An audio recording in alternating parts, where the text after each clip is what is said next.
Gettysburg Museum of History Studios. You're listening to Addressing Gettysburg. Good evening, ladies and gentlemen, and welcome to Addressing Gettysburg's Ask a Gettysburg Guide. What are we at? Number 108, I believe it is. And today we have licensed battlefield guide Mike Rupert, who's been on the show numerous times, right? 6, 7, 8, 9, 5 times. And we're talking about the Louisiana Tigers. Now, before we get into it, Mike told me something that I had never heard before. Court Micker back there on the cameras. Court, have you heard this before, what we're going to say right now? Do you know what I'm going to say? I know what you're going to say. Because you never heard it because I asked you before. And that is that it's not just Hayes's brigade that Louisiana Tigers refers to. It refers to, by the end of the war, you said, all Louisiana troops. Yes. And at Gettysburg, it refers to more than one brigade. Yes. But we're going to focus on Hayes's brigade so that we have an excuse to do another show with Mike in the future about the other brigade, which will remain anonymous right now. No one ever can figure it out. I don't need to do that. I just got to remember not to say it, talk about it too much. Yeah. No, you could make a reference to it, of course. We'll get into it more later on. But anyway, Mike, you wanted to start off with something, I think. Yeah, I guess a little bit of personal data stuff, if you will. Okay. First of all, am I correct that you only made 53% on the written exam?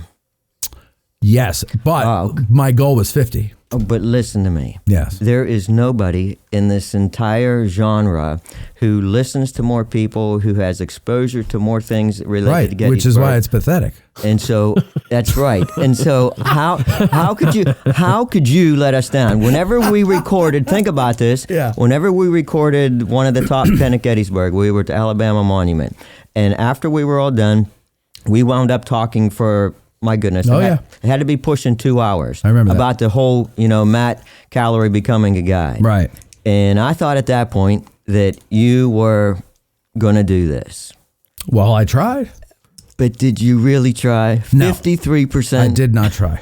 No. So here's what I did. I said I realized quickly that the amount of time that I spend actually not doing Gettysburg, while doing this show, right, was growing. So in other words, it used to be like I could immerse myself in it when I first started, but once it became a business, what we're doing right now is the least amount of my time spent, and learning has taken a back seat. And so with all of the stuff that I've heard, it's basically smoothed the wrinkles in my brain out. Okay. Because it's just too much, and it's like overload. But but it's all coming at me randomly. Okay. And so I didn't have time to study. A few friends of mine and I did a study group, and we all did pretty well in the study group. None of us passed the test. Right. One of them couldn't take it, but was supposed to. But yeah, I just realized, I'm going to do this as a gauge to see if I really should even bother. And I realized I shouldn't bother with it. I'll probably take it again just to see if I can improve. Yeah. No, I'll tell you why. I would be a good guide. I'm good with people. I can talk to people. Right. Everybody, well, I'm sure people would dispute that, but people who aren't my enemies would not dispute that. I don't have what it takes to prove that I deserve to be a guide. I don't think the way you guys think. I don't retain information anymore the way I used to. And there is a certain art to what you guys do that I don't have. I look at you guys as classical musicians, and I look at myself as a jazz musician. It's like, man, just tell me the chords, and then I'm like, beep, beep, diddly, boop. And you all guys over are the like, place. and you guys are more, well, you have to be, you're just way more meticulous and succinct and learned. And I just really was never that guy. I'm more of a, I'll tell you stories as they pop into my head type of a guy. Well, and I know that I could take people, I've done it. I've taken friends and family around. I've seen you. Yeah. I've seen you. And they always enjoy it. And, but they don't know what the hell, they don't know what I'm talking about, right? I'll just make up anything, the Germans, what are they doing here? But they, But to jump through the hoops, I don't have the time to devote to it. Like, 6 questions, Lentz is going through all the different tiers and everything like that. And I don't have that time to devote. I would be wasting, if I did pass the written and I made it past the personality test, and then I was paired up with someone as a mentor, I'd be wasting their time because I would constantly be having to reschedule, and it just wouldn't work. But thanks for rubbing it in. All right. You're welcome. Thanks for rubbing salt in the wound, Mike.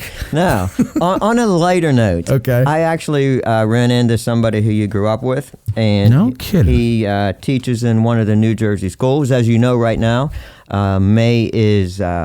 New Jersey Teacher Day. No, not New Jersey Teacher Day. It's called Bus Month, or if you will. Oh, yeah. Okay, where all the school bus buses. Season. Yeah, bus season when all the schools come out, and we got schools from everywhere. So, anyways, I'm doing a tour. They're from New Jersey, and I get them up on the Longstreet Tower. And then one of the chaperones comes over and starts talking to me about different things. And he says, I grew up with somebody who was like nuts about the Civil War. And I said, oh, yeah? And then so he starts telling me, and he moved out here and he's like doing something. And I said, Matt Callery? And he was like, yeah. Really? Does this name ring a bell to you? He's a teacher in New Jersey somewhere. His name is Matt Huppert, similar to mine. Oh, my God. Huppert. Huppity-doo-dah. Yeah. That's what I used to call him. And that's what he said. He said, ask him about doodah. Yeah. And I said, I don't know nothing about your doodah here, buddy. Leave your doodah out of this. Yeah, Huppity-doo-dah. Matt Huppert. We grew up together. His dad was my Boy Scout leader, like a pack leader. Okay. And he was a grade above me. We were in a band together when we were like 19, 20 years old, I think, something like that. Oh, I love Matt. He was great. Yeah, he's a teacher now, huh? Yeah, he was a chaperone. A chaperone, yeah. He was with the 8th graders from New Jersey. So. Wow, his kid's in 8th grade already? Well, I don't know. Jeez. Guess you lost touch with him. I haven't talked to him. Actually, I have talked to him since I moved down here. Oh. Yeah. All right. Well, thank you for letting me know about Matt. Okay. Now I'm going to get in touch with him. You want this note to remember? Yes, please. Thank you. Okay. Now, my apologies to people who are impatient. But so what? Here we go. Here we go. The Louisiana Tigers. Yes. Now it is hot in Louisiana. Mm-hmm.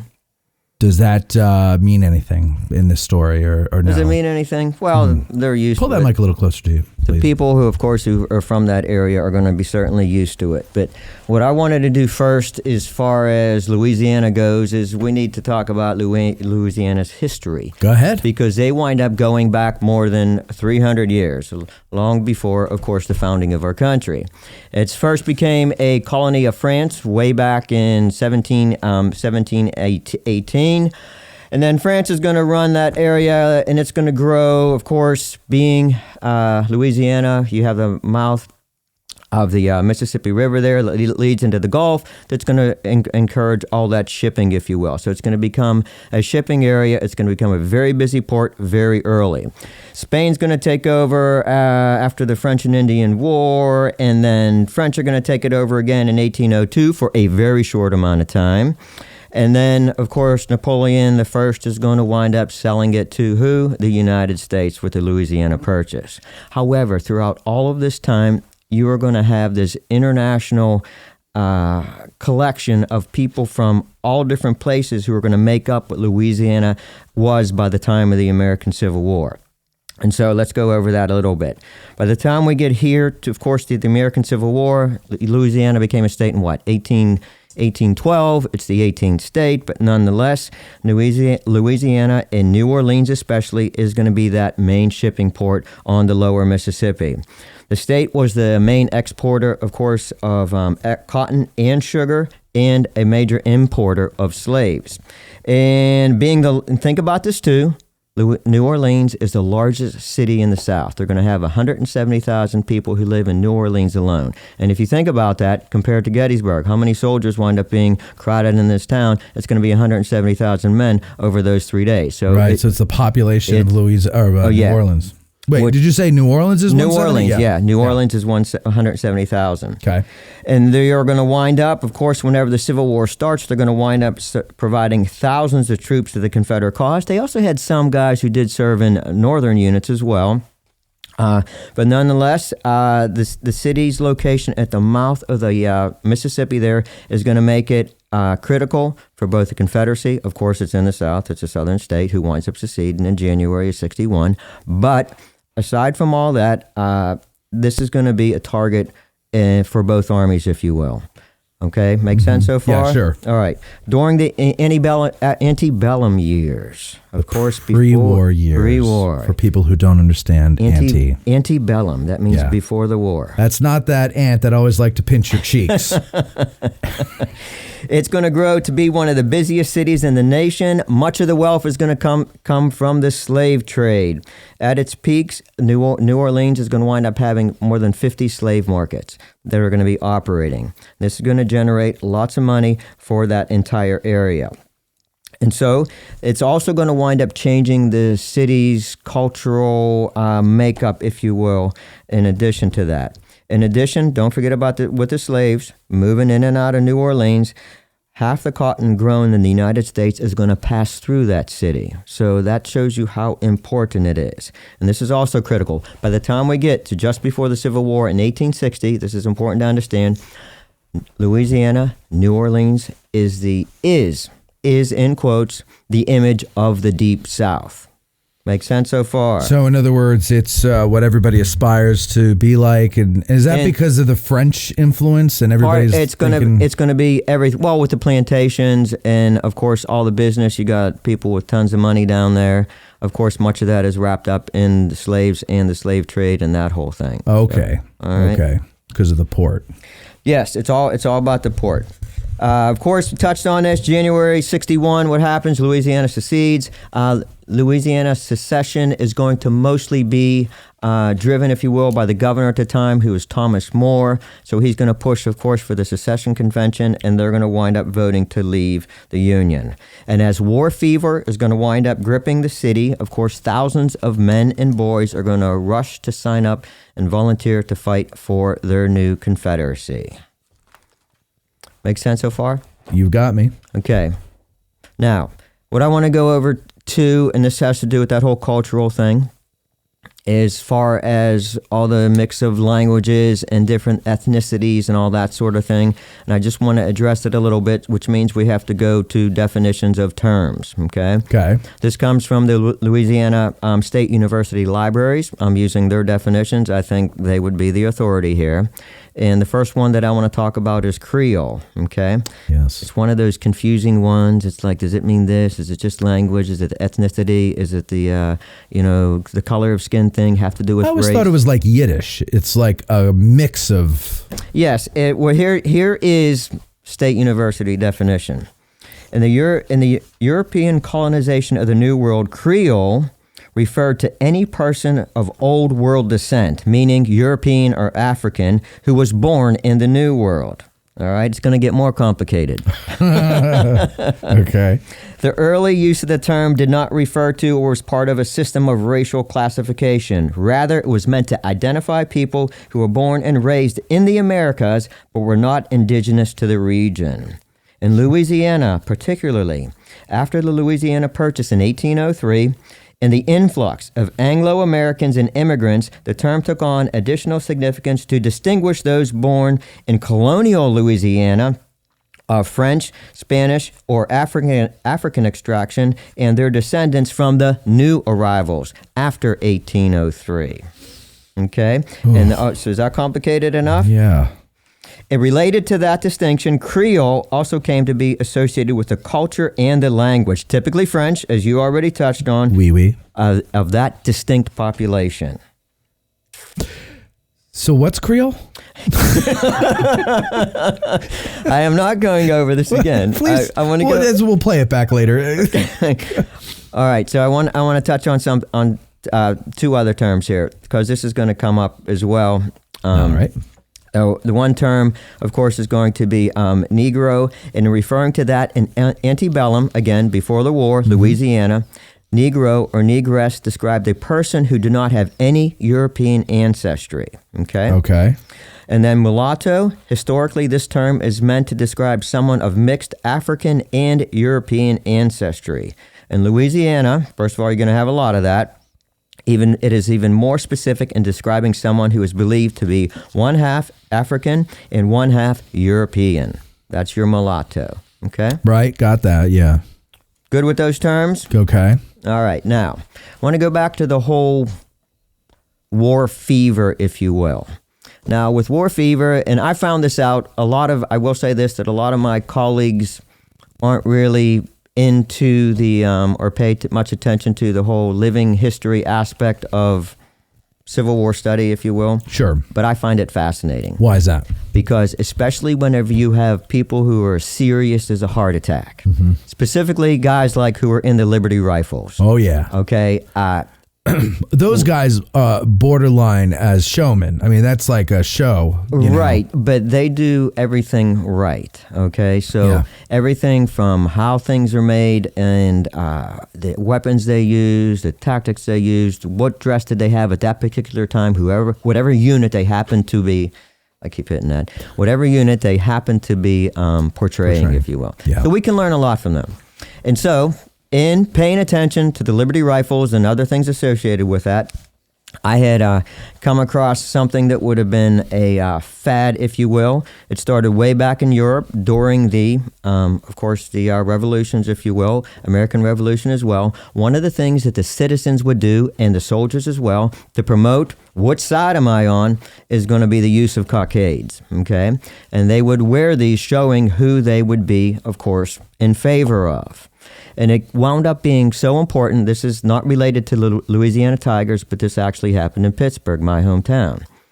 In Pittsburgh, side story here. Am I allowed to do side stories? Yes, sure. Okay, side story here.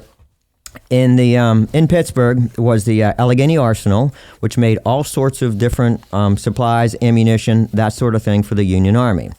And whenever the war breaks out, Colonel Symington was in charge of that arsenal. And Symington's daughter, I might be pronouncing his name wrong. Symington, I don't know. Something tin, okay? the colonel. He's in charge of the arsenal.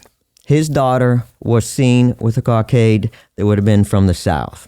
And this raised... And that would have been distinguished by colors? It would have been by colors, by streamers, by the button in the middle. For people... A cockade. Explain a cockade. A cockade is this, okay? Even better. He brought a cockade. Okay, and this one here... Show us your cockade.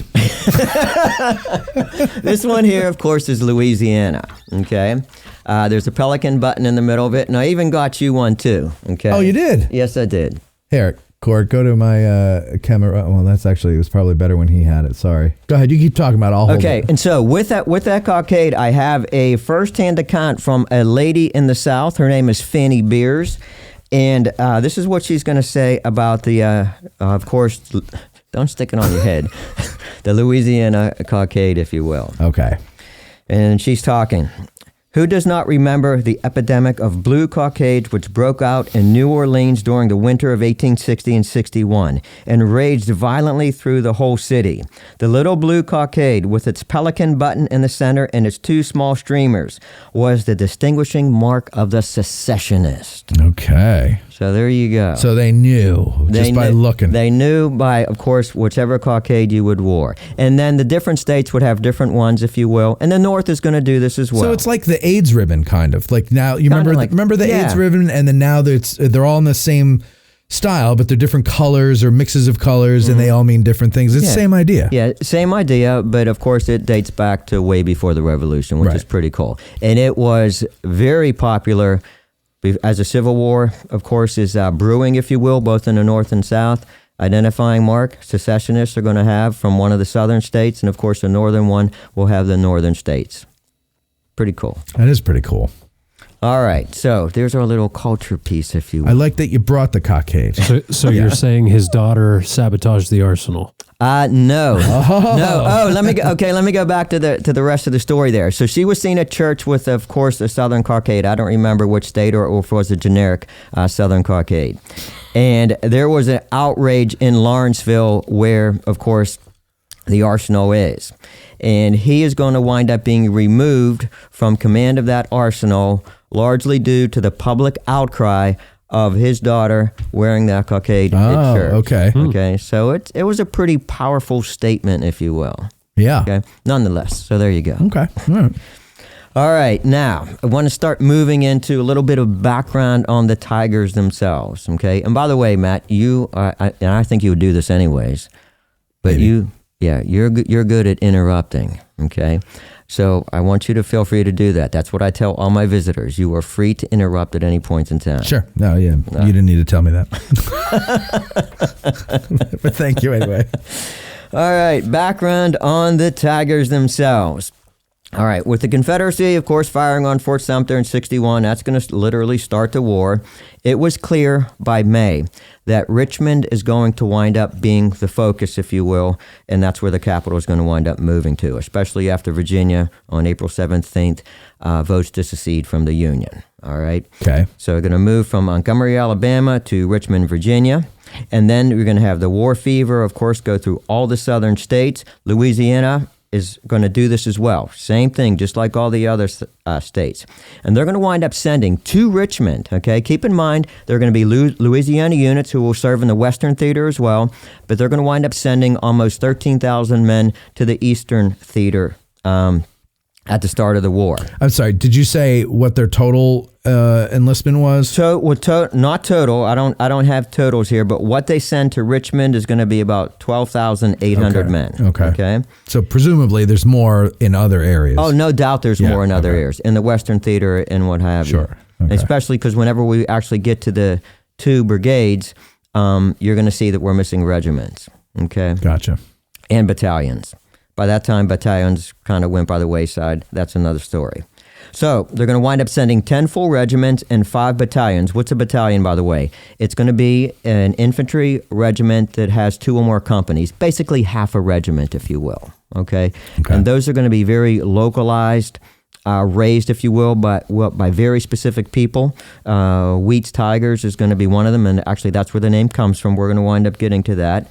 Another thing I want to point out is that the Louisiana Tigers, as we know them, 2 brigades, and again, it's going to wind up going to anybody who's a Louisiana soldier, that they're going to wind up serving in all the major battles in the Eastern Theater, from First Bull Run to Lee's surrender at Appomattox. Wow. Okay.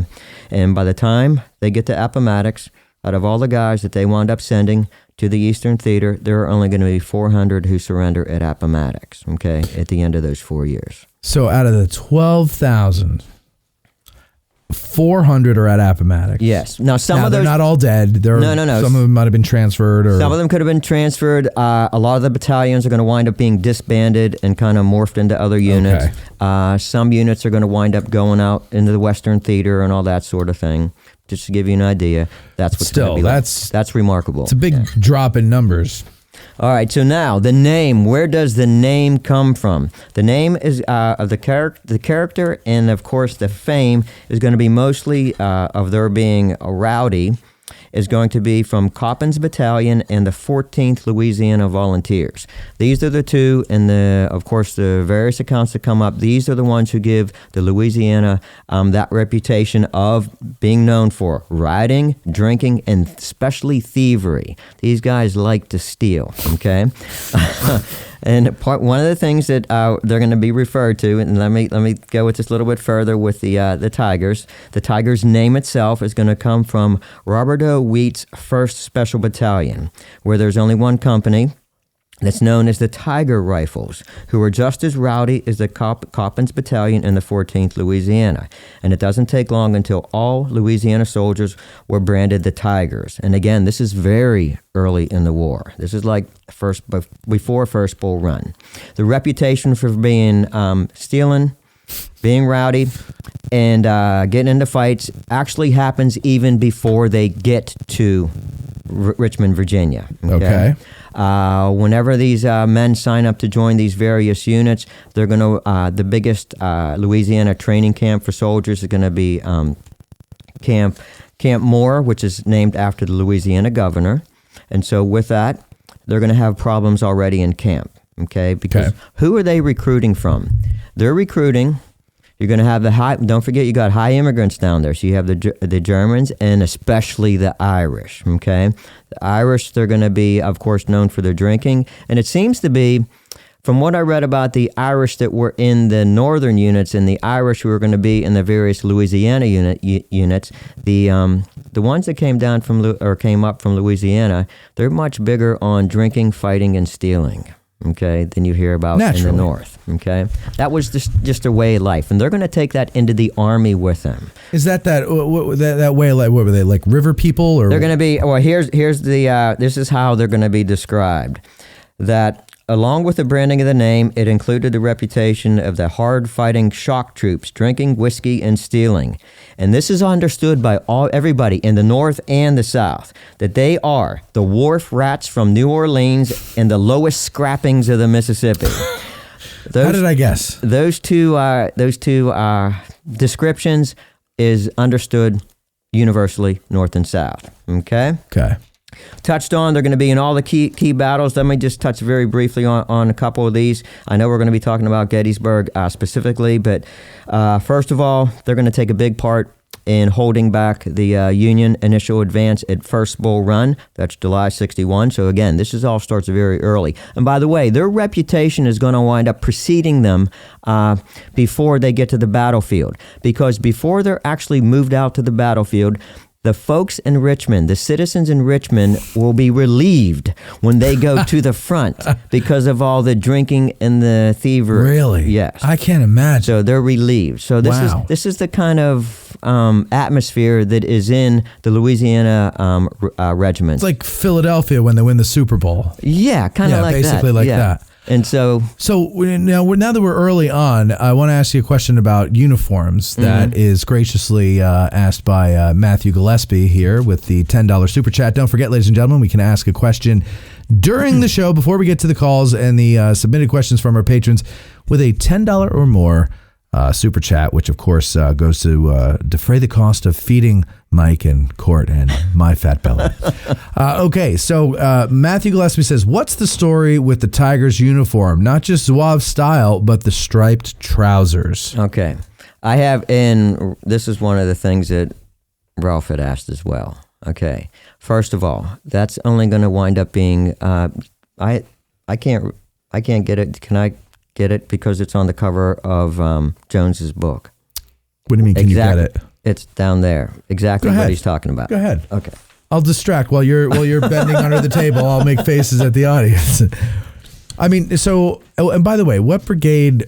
They weren't all in the same brigade at Bull Run, is that right? No, they were all mixed up. They were all mixed up, and they were not largely brigaded together initially either. Okay. So this is a morphing process. Just like, one regiment can move from one brigade to another. That's going on the entire time. Okay. All right. So if you're gonna pick a specific time, you would have to get the order of battle and say, okay, these guys were with this brigade mixed with Georgians and South Carolinians or whatever it happened to be. Now, his name's Matt? Matt. Yeah, Matt. Okay. What Matt is asking about, he's asking about what's on the cover of this book. So if you can show that to them. All right. We'll go to the cover of this book here. See those pantaloons? Pantaloons. Okay. Look at those striped pantaloons. Painting courtesy of Don Troiani. Yes. Oh, very good. Yes. Very good, Courtney. Yeah, Courtney. Okay, so that's the uniform that Matt is talking about. First of all, that is only one company in Wheat's battalion. And no cockades visible. Okay. Yeah, by that point, you know what? Soldiers did often wear cockades, especially on their hat and such, okay? So that was another very common thing. So with this uniform, the only thing I found that was a direct reference that's going to talk about it is whenever Wheat's Tigers is initially organized. Okay? So with that, you're going to have these rich guys down in New Orleans, okay, who have the war fever as well, and they have the ability, of course, to put the money towards these regiments. And there's going to be a gentleman who is a noted say that word. Philanthropist, okay, who is a Louisiana I can't say all the words. No, it's okay. It's all right. It's all right. Okay. He's a Louisiana plantation owner. His name is Alexander Richards, okay? And he's said to be, he's from Kentucky, Kentucky's wealthiest man. He's going to wind up being on Breckinridge's staff. But while he's in New Orleans, Richards became fond of one volunteer company called the Tiger Rifles, recruited from the back alleys, steamboats, levees, and jails of New Orleans. The Tiger Rifles became notorious for thievery and brawling. Now, if I'm going to raise a unit, one of the places I'm going to go is the jail. Yeah, because they can fight. Yeah, exactly. And they don't give a shit. Yeah, often they don't. Right. They don't. Yeah, you're right. And so, and continuing on, this of course is going to be that initial one. Wheat's Tigers, there's going to be a company that's initially formed by Captain White, Alex White. He organized and commanded the company, okay? And whenever he first organized that group of the Tiger Rifles, that was their company name designation, if you will. So where's the name Louisiana Tigers come from? Comes from the Tiger Rifles. It was one company in one battalion. Wow. Initially in the war. So it spreads from Yes. one company in the beginning Yes. to, by the end, all Louisiana troops. Are known as Tigers. These guys must have been insane. Insane. Well, let's okay. Right? Let's go to their uniforms. Now, whenever that company with the Tiger Rifles company, one company in a battalion, were first organized, the men were issued regular Southern uniforms and wore wide-brimmed hats. And they would have banners along these hats, and these are some of the slogans that they would have on the hats. Banners on the hats. That's awesome. Lincoln's life or a tiger's death. Damn. Or a tiger in search of a black Republican. And then a tiger in search of Abe. Soon, however, Richards, remember the rich plantation guy from Kentucky, Richards is going to provide the company with Zouave uniforms. Now, Zouave is a craze that had started actually probably well before, actually with the French in the 1830s in the Crimean War. You got all the Zouave thing going on. Right. So it's also important to remember that both armies, or I should say both populations, North and South, are absolutely fascinated with the whole Zouave thing. Yeah, they love the French. Okay, yes, they love the French, and that includes all things military, French tactics, Sure. the whole 9 yards. And if you notice, whenever you went to West Point, you had to learn French because the manuals for instruction are in French. A futon fort, as Napoleon would call it. Yeah, je ne parle pas français. Yeah, exactly. Well, yeah, and I mean, also, a lot of the terminology, like out on Cemetery Hill here, we have lunettes around a small moon. Right. I believe that means in French. Yes. And if you look at them from above, they're crescent moons, small moons. So, other terms, of course. yeah, in echelon. An echelon. Yeah. Okay. So Yes, on and on. On and on. So with that, everybody fascinated with, of course, the French. And the Zouave uniforms is going to be part of that. And so Richards, again, the rich guy from New Orleans, with a big plantation down there, every man is going to wear a red fez with a tassel, a red shirt in the style known of Garibaldi. Okay, Garibaldi, guy over there in Italy, thinks he's going to take over the Pope. Never happened. Another story, but he winds up, of course, influencing a lot of the people in the North and South as far as that goes. So Garibaldi with the red battle shirt, a blue trimmed jacket in red, baggy blue trousers with white stripes and white gaiters. So that whole thing with that painting that's on the front of this book comes from one company in one battalion. So did that And the only thing catch on? Like, no. Really? No, Zouave dress, there's kind of a wide range, if you will. So, I mean, specifically the striped pants. The striped pants, do you want to know what I think it was? What? I think, this is just me speculating. Am I allowed to speculate? Whatever you're willing to have go out there. I know, this is like recorded for all posterity. Right. All right. Yeah. In paying attention to the various things that are serious as a heart attack living history people will do, one of the things that was very common at that time, and I think there were even some haversacks they're going to be made out of. I guess this was like a standard drill that would be, cotton drill that would be made on the looms, if you will. Okay. Where you have that blue and white articulating. Could be towels, could be bags, and then of course, I think my guess is that whoever Richard contracted to make all this stuff, they probably said, "Oh, we got a lot of this here." All right. So let's make the pants out of this, because I could not find another Zouave unit that had the blue and white pants. Even in the French army. No, not even in French army. They're mostly going to be the red. Yeah. What about red Court? in Algeria? The ticking trousers, as I've heard them called, I was one of those living history people for a long time. Nerd. Yeah, No, I'm just more or kidding. less. But I mean, that Court, why can't we see you on the camera? that theory lends itself to like basically after Gaines Mill, the blue and white trousers. Like I always read that's when they kind of sort of started making themselves out, either through extensive use or just wearing out or whatever, but they weren't really replaced with more ticking fabric. Right. So the contract was like filled, and they're like, yeah, that's what you get. That's what yeah. So they switched them to like a brownish type. I've trouser. I've seen a lot of red. I've read one where it was kind of a yellowish brown and even blue. Mm-hmm. So basically, once those initial pants wore out, they just got whatever they could get. Like Rhode Island had special shirts for state troops. After a while, you realize this is not practical. It looks good in a parade, but we're not taking this out into the field. Okay. All right. Does that make sense? It does to me. Yeah. All right. Now. Okay, so back to our early involvement here. So all the units are going to wind up getting sent to Richmond that we talked about. They're going to be divvied up very awkwardly initially. But what are the Tigers going to take part of? Holding back the initial Union advance at First Bull Run. They assisted throughout Jackson's entire Valley campaign. At Second Bull Run, they're going to wind up throwing rocks whenever the ammunition runs out. That's going to be the 2nd Louisiana under the other Louisiana Brigade. Oh, yes. The top secret one until we do that episode.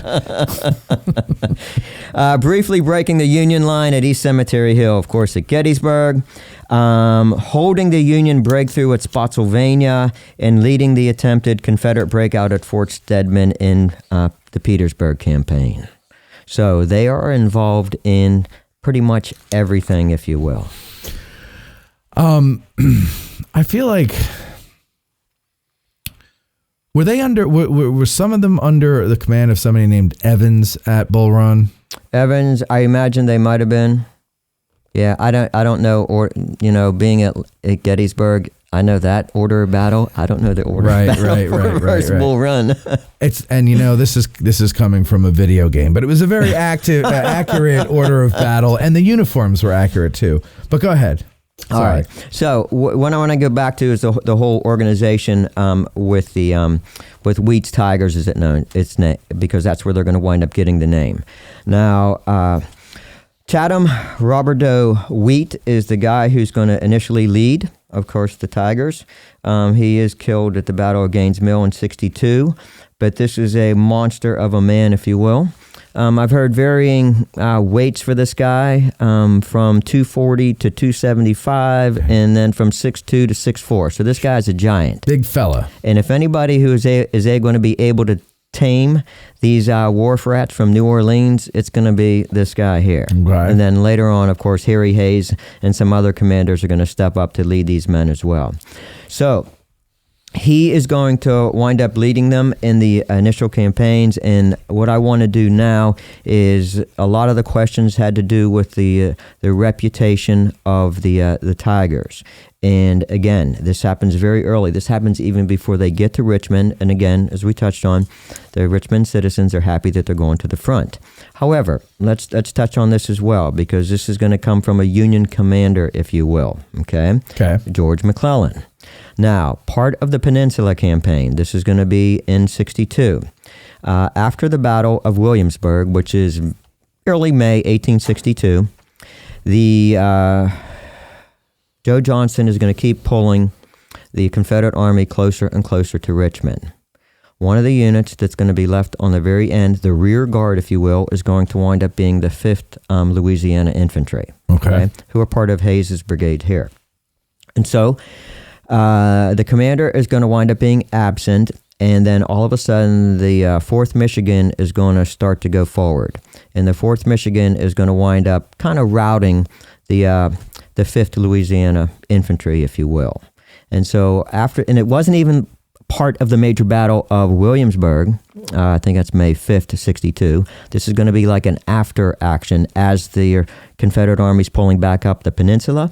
And of course, George McClellan is going to, you know how he likes to grandize things or dramatize more things. Overestimate the enemy. Yes, this is going to wind up being printed in Harper's Weekly. Again, so we got a first-hand source, and this is going to be less than a month after it happens. And the reason why I pulled this out is because this is going to emphasize or document, if you will, the early reputation that these Louisiana Tigers have, okay, well before Gettysburg. So here we go. This is Harper's Weekly, June 7th, 1862. About finished. That's the title of the little article here. George McClellan telegraphs that the 4th Michigan have about finished the Louisiana Tigers. We fancy we shall have some more dispatches of this tenure. These Southern bravos who call themselves Tigers and Lions and Gravediggers and Yankee Slayers who carry black flags and refuse quarter to unarmed men who dig up the corpses of our dead soldiers and send their bones to home to lady loves as trophies. Ugh. These creatures... Romantic. Yeah, how would you like to get that? Yeah. These creatures who are speaking the illustration of the brutalizing effect in the institutions among which they have been reared, and whose savage instincts would appall the most ferocious native of Dahomey or Pagonia. I don't even know who those people are. These fellows can never withstand the onset of Christian soldiery. They are capable of assassinating a Union man or whipping of a black woman to death. But when it comes to standing up in a fair fight against Northern men in anything like equal numbers, they run like hares. Brutality and manhood can no more coexist in the same individual than oil and water can mingle. We are not sorry to hear that the Louisiana Tigers are about finished. It's about time that some of those other Southern regiments, which have desolated the South and done their best to destroy the nation, were about finished too. A gentleman from Tennessee reports that in certain neighborhoods, rebel soldiers have not only destroyed crops and fences, but have wantonly torn down houses, barns, and burned everything that would burn, and so thoroughly obliterated every vestige of improvement from the land that the wretched owners are now returning to their homes under cover of our flag, experience some difficulty discovering whereabouts of where their houses stood. Others tell of more fearful stories of outrages. Outrages nameless and horrible of whole districts in which not a woman or girl has escaped the fiendish brutality of the Texans and Louisianians. Say that 3 times fast. Louisianians. It's about time, in the name of God and humanity, the authors of these atrocities should be finished. So they've already established that reputation. Yeah. And this is going to be well known, of course, to the northern public as well. Basically, he's saying they're bullies. They're not when it's is that what he's making the case that they're when it's time to stand up and fight against men who could shoot back, run away. They run away. Yeah. But when it's up against defenseless people, they are brutal. Yes. That's crap, you know that. Yeah, of course. Of course. But it's funny just how it's propagated in the paper. Sure. And so their reputation is certainly going to go before them as they approach Gettysburg as well. We're going to touch on some things there. We know that they get there a week before the battle. They're going to be part of Early's men moving through Gettysburg June 26th as they're on their way over to York. So before we do that, I would like to go over Harry Hayes himself. Okay. Yeah. So Harry Hayes is going to be our main. So wait, just as we're keeping up, how many commanders did they have before Harry Hayes? Before Harry Hayes, we got of the whole brigade. It depends on how the brigade was organized. It's like how we're counting the brigade. Yeah, what you're counting the brigade? I'm going to say probably 3 or 4. Okay. Let's see here. Actually, let me read a Go ahead. summarized excerpt here from Brad Gottfried's book, The Brigades of Gettysburg here. While all 5 regiments were mustered into service between May and July 1861, only 3, the 6th, 7th, and 8th Louisiana, were present at the First Battle of Manassas. We got that. Where each served in a different brigade. We got that. These regiments and the 9th Louisiana were joined after the battle to form the 1st Louisiana Brigade, right? Okay. Which saw considerable service during Stonewall Jackson's Valley Campaign under Brigadier General Richard Taylor. Son of the president. There's one. Because Taylor was ill, Colonel Isaac Seymour commanded the brigade at the start of the 7 Days Campaign. There's 2. The brigade's first battle at Gaines's Mill was not auspicious, as Seymour became confused in Boatswain Swamp, and when one of the brigade's most popular officers was killed, the men turned back after sustaining heavy losses. The 5th Louisiana was added in July 62. Its commander, Colonel Henry Forno, assumed command of the brigade. So now, what are we on, 3? Yeah, 3. His tenure was short, as he was wounded during the savage fighting during the Battle of Second Manassas. Harry Hayes of the 7th Louisiana was promoted to the rank of Brigadier General and given permanent command of the brigade prior to Maryland Campaign, and attorney blah, blah, blah, blah, blah. Yeah. So what have we got, 4? I thought that was 5 or 6. 5 or 6. I think we're up to like 12. Yeah. Let's just say 12. No, look, Taylor, the other guy, Seymour. But let me say this too. Forno, yes, and then Hayes. Those commanders, that can often happen. If somebody's sick, if somebody's doesn't around, you have a temporary brigade commander. Right. But I wouldn't say that temporary brigade commander is the big cheese in the brigade. Commander. Does that make sense? Yeah, of course. All right, so Harry Hayes. Want to touch on him? He's Ewell's Corps, Early's Division, Hayes Brigade, and his 5, 6, 7, 8, 9. Easy to remember.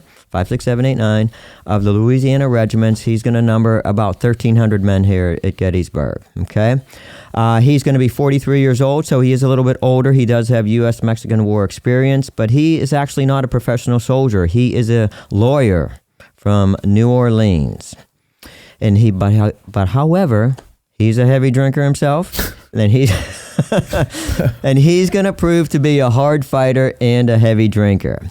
You already said this. He's an original colonel of the 7th Louisiana, known as the Pelican Regiment. Of course, Pelican, symbol for Louisiana. At First Bull Run is going to be the first time that one of his superiors is going to note that he led with satisfactory coolness and skill. Okay, so he's first going to be recognized. You just said this. In July 62, he's going to be promoted to Brigadier General. And now, as a brigade commander, Harry Hayes is going to have a lot to do in taming those tigers. Mm-hmm. Okay. In the winter of 62 to 63, while camped around Fredericksburg, so many civilians are going to wind up complaining about the Tigers' thievery that General Early, the division commander, puts more and more pressure on Hayes to improve discipline. And Hayes is going to try to get the brigade transferred with no success. And this is a quote from this guy here, Harry Hayes. By the way, this is a image of Harry Hayes from, let me hold it up to the camera here. There you go. That's good. Is that good? Yep. Okay, Harry Hayes at Gettysburg, we are told he has a full beard. This one here is from the Library of Congress, so we don't have to worry about any copyright things. Yes. All right. Now, this is a quote from this guy here. After, of course, in the process of trying to get the brigade moved out. No one in this army would have such a damn pack of thieves but me. If you can find any general in this army that is damn full enough to take you, then you may go. Of course, nobody went. Yeah, so they're going to stay with Harry Hayes. Of course, we'll get into some battle stuff here. He's going to wind up being wounded at Spotsylvania in May of 64. I think a bullet to the shoulder there. He's going to go back to Louisiana, and for the rest of the war, he's going to be on recruitment duty. Then after the war, goes back to being a lawyer. All right, so there's Harry Hayes. So he was a lawyer. So he was in the Mexican War. Do we know what he did in the Mexican War? I do not know. I did not put that down. Was he an officer at least, or? Don't know that either. Okay. All Just right. experience. Well, this is live TV. Yes, it's live TV. And by the way, it is okay for a guy to say, I don't know. Yes. That I know. See, I said that on like at least 60% of the questions I answered on the guide exam. And so I don't know why they say it's okay. I guess it's okay for a guide to say that. Right? Oh, boy. But not a test taker. Real quick here.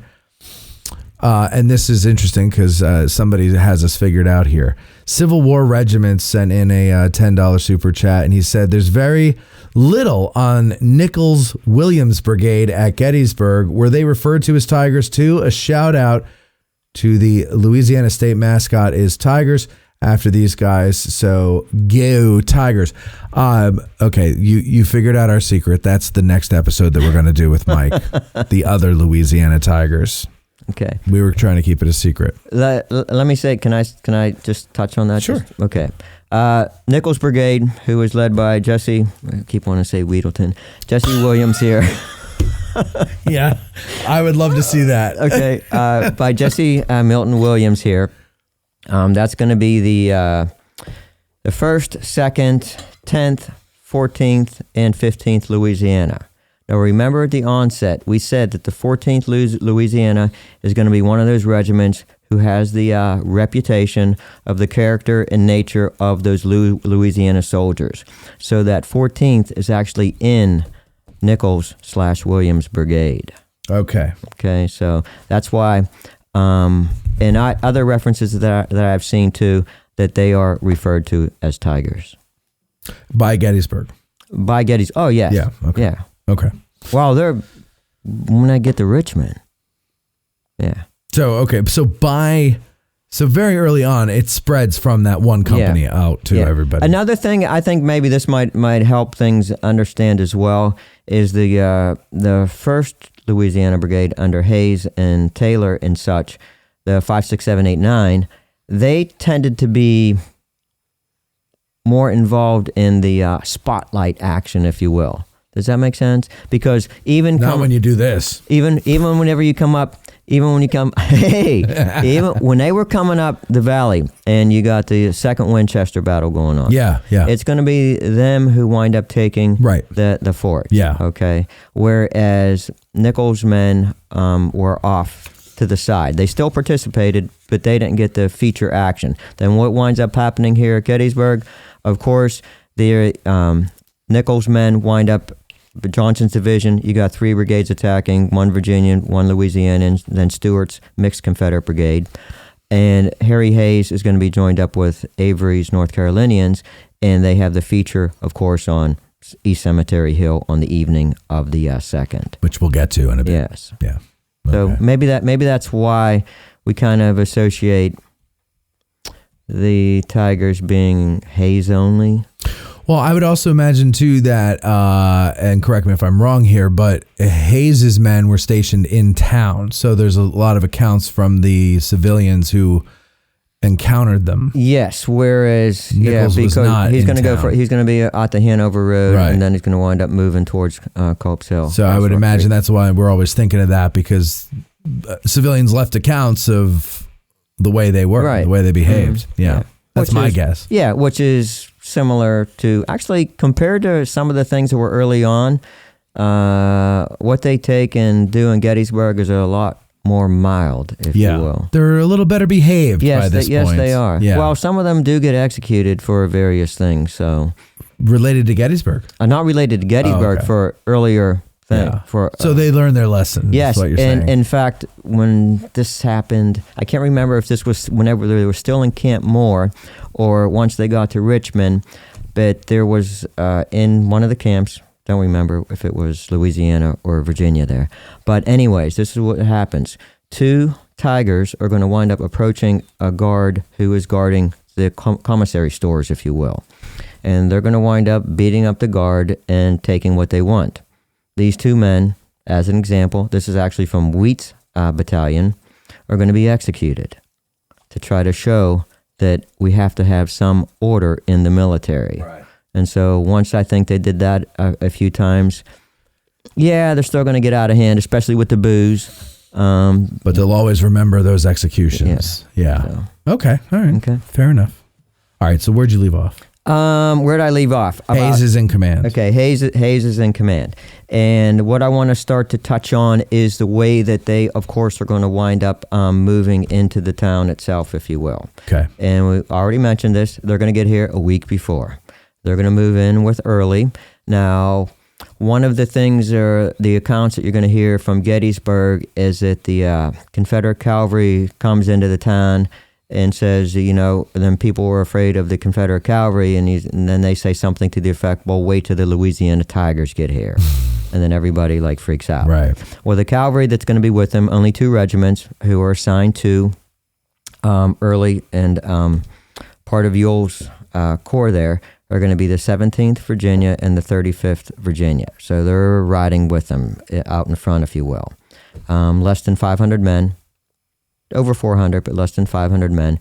That's whenever the people in the town talk about the cavalry mentioning Louisiana Tigers, it's those guys, 17th Virginia, 35th Virginia Cavalry. So that's Jenkins? One is from Jones and one is from Jenkins. Okay. Yeah. Yeah, see? Should have known. See? Is it 35th from Jones and 17th from Jenkins? No, I think it's the other way around. Yeah. See, that's why I got 50%. Yeah. I could be wrong. I could be wrong. Okay. All right. So now, of course, coming to town, what winds up happening is the Confederates are moving up the valley. Lee has the 75,000 men spread out, taking anything they want off the farmers. Of course, they're paying with Confederate money. Lee does not want them, quote, stealing, effectively doing it anyways. And so what's going to wind up happening, Gordon is going to be leading, if you will, and he is going to chase the Pennsylvania militia, who are going to wind up scattering, and his Georgians are going to wind up being on the sidewalks there. And then Jubal Early is going to wind up leading the road-weary Tigers. We had some rain and some other stuff going on. And the Tigers are going to arrive in the vicinity around the afternoon on the 26th.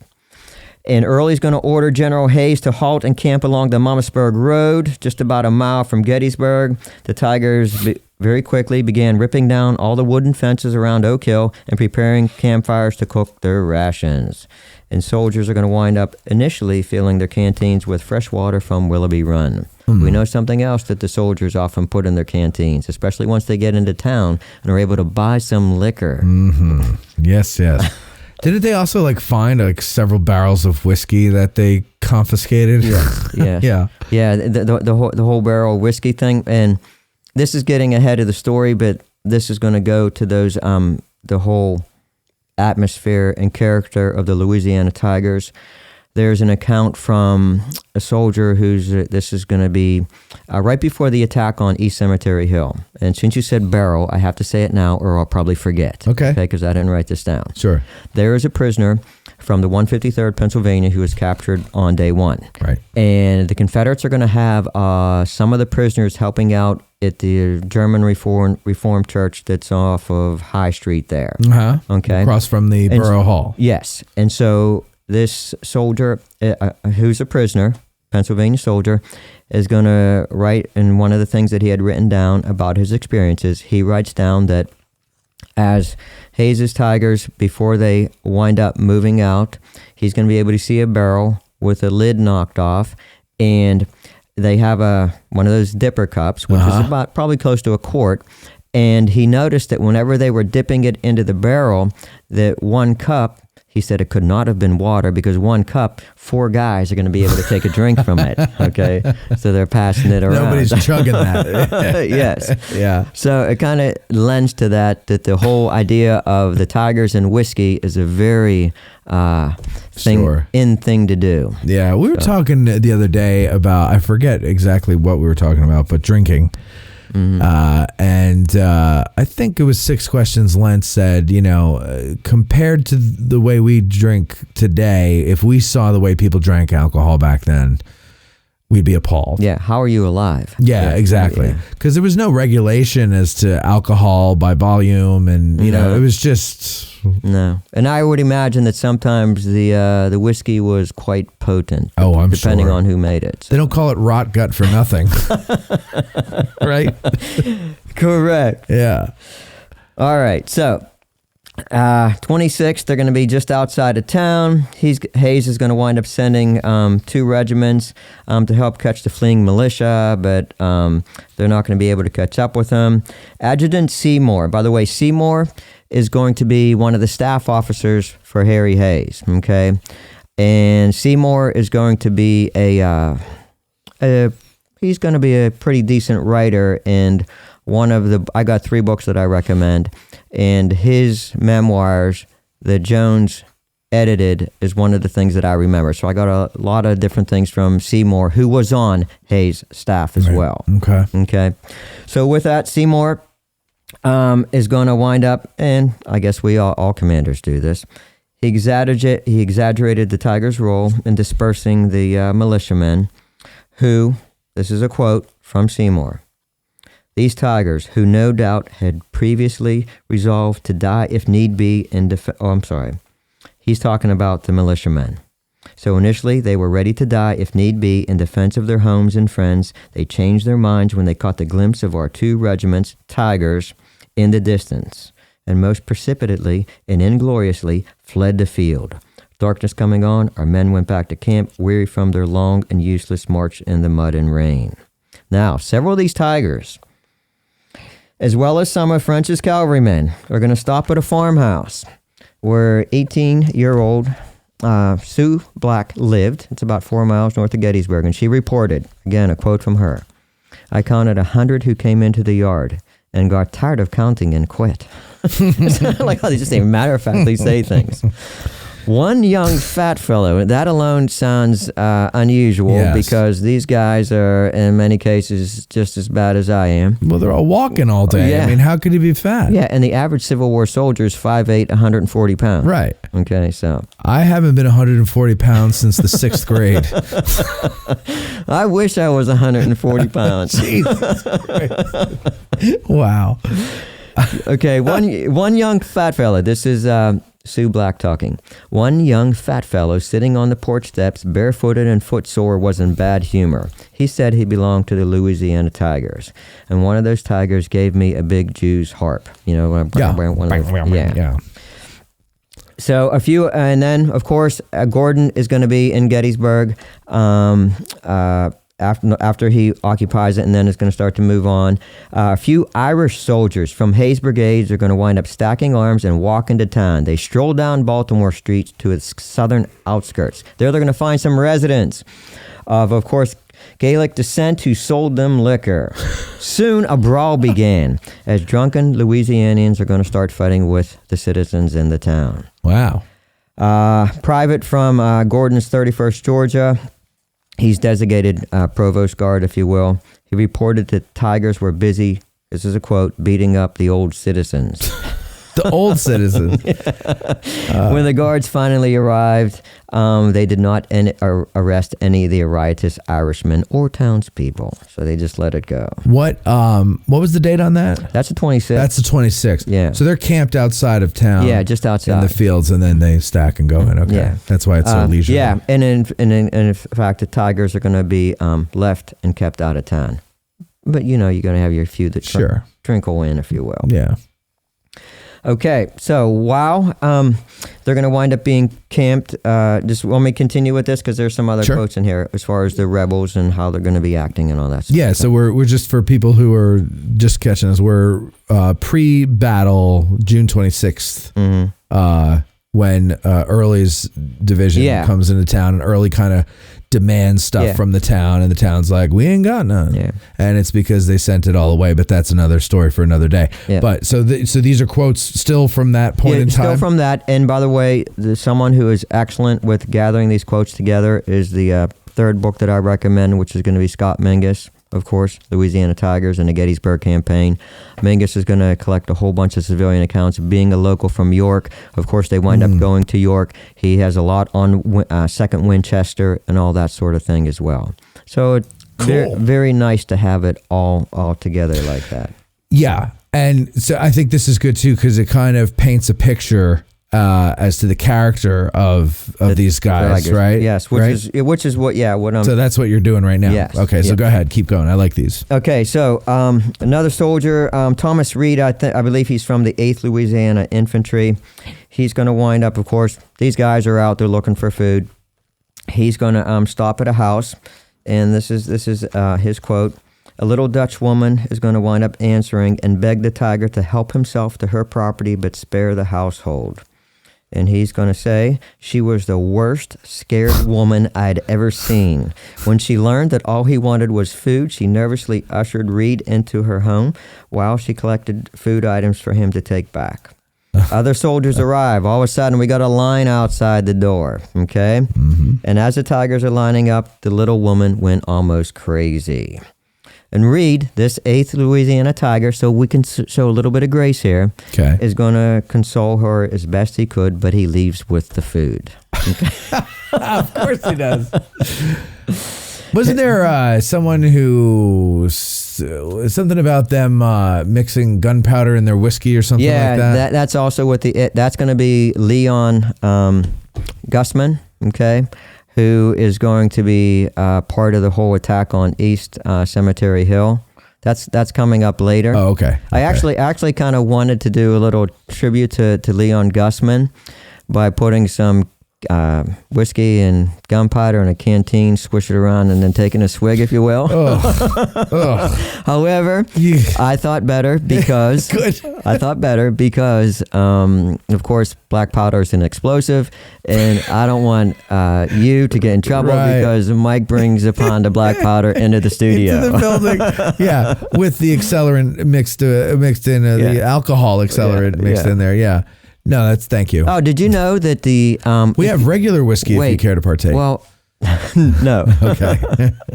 No. So, did you know that if you put whiskey with gunpowder, the gunpowder doesn't go off until all the whiskey burns off, which is kind of weird. So the whiskey will burn off, that low flame, then all of a sudden, whoosh, I gotcha. Yeah. Apparently, that makes sense. Apparently, that was the way that they used to test the proof of the alcohol. That if the gunpowder did go off, eventually let off, then it was close to 100 proof. Interesting. Crazy stuff. How do they figure that stuff out? I don't know. Somebody's bored. Yeah, that is what it is usually, I think.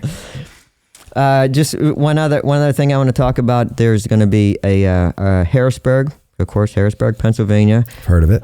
Reporter who winds up being held back by the rebels, but he winds up receiving a pass to go through the Confederate lines. And he's going to stop at a tavern near Cashtown, where he encountered 3 wild rebel Irishmen stragglers from Early's force. They had filled their canteens with whiskey, so it's not just Leon Gusman who's going to do this. In fact, there were at least 1, maybe 2 other accounts where the Louisianans are going to fill up their canteens with whiskey, which is kind of crazy because you need water to survive. Right. All right. But do you? They had filled their canteens with whiskey and evidently been indulging in their national proclivities. The journalists judged them to be a fair example of the lower order of rebel soldiery. Emboldened by the liquor, one of them philosophized on the war. What in the devil are yins fighting for? You may hate us now, but you'll never put us down. By my soul, we'll fight until the last man of us is killed, and then, be jabbers, the woman will take a hand at it. You may fight us for all eternity, and then we won't be whipped there after all. Wow. The amused newspaper man is going to say such a specimen of the language and sentiment of these misguided people. They have said they've been with Stonewall Jackson in all of his campaigns. They were. And had never been whipped yet. And what was more, the Yankees could never raise enough men to do it. Now, did it actually say Yins, or is that your Pittsburgh coming out? that's my. Did it say Yins? That's my Pittsburgh. Because you said Yins, and I was like, no way they wrote that. Okay. All right, yeah, we got a Pittsburgh problem. By the way, here, 6 questions, Lentz. Thank you for the super chat. He says, this is a day for Harry Hayes on Addressing Gettysburg. Patrons who listened to the Reconstruction episode released earlier today can learn that he was involved in the 1866 New Orleans riot. Yes, he was. So there you go. Yeah, Patreon.com/Addressing Gettysburg, by the way. Yeah, he winds up being removed as the sheriff after that. So, thanks, Mike. I totally forgot about that. And we only recorded it last week. See what I'm talking about? I can't remember. That's why you sucked on the exam. It's so true. I'll tell you about it later. Anyway, go ahead. Just one more thing here with the whole thing with town. Hayes, again, our commanding brigadier general, he is going to allow each man a pint ration of whiskey taken from the Gettysburg taverns. And some of the Tigers are going to be able to get more, okay, if you're kind of a little more forceful, I would imagine. And pretty soon, all the Louisianans are going to be inebriated. Lieutenant Jackson, one of the Tigers, is going to recall that the entire brigade got drunk, and I never saw such a set in my life. Can you imagine that?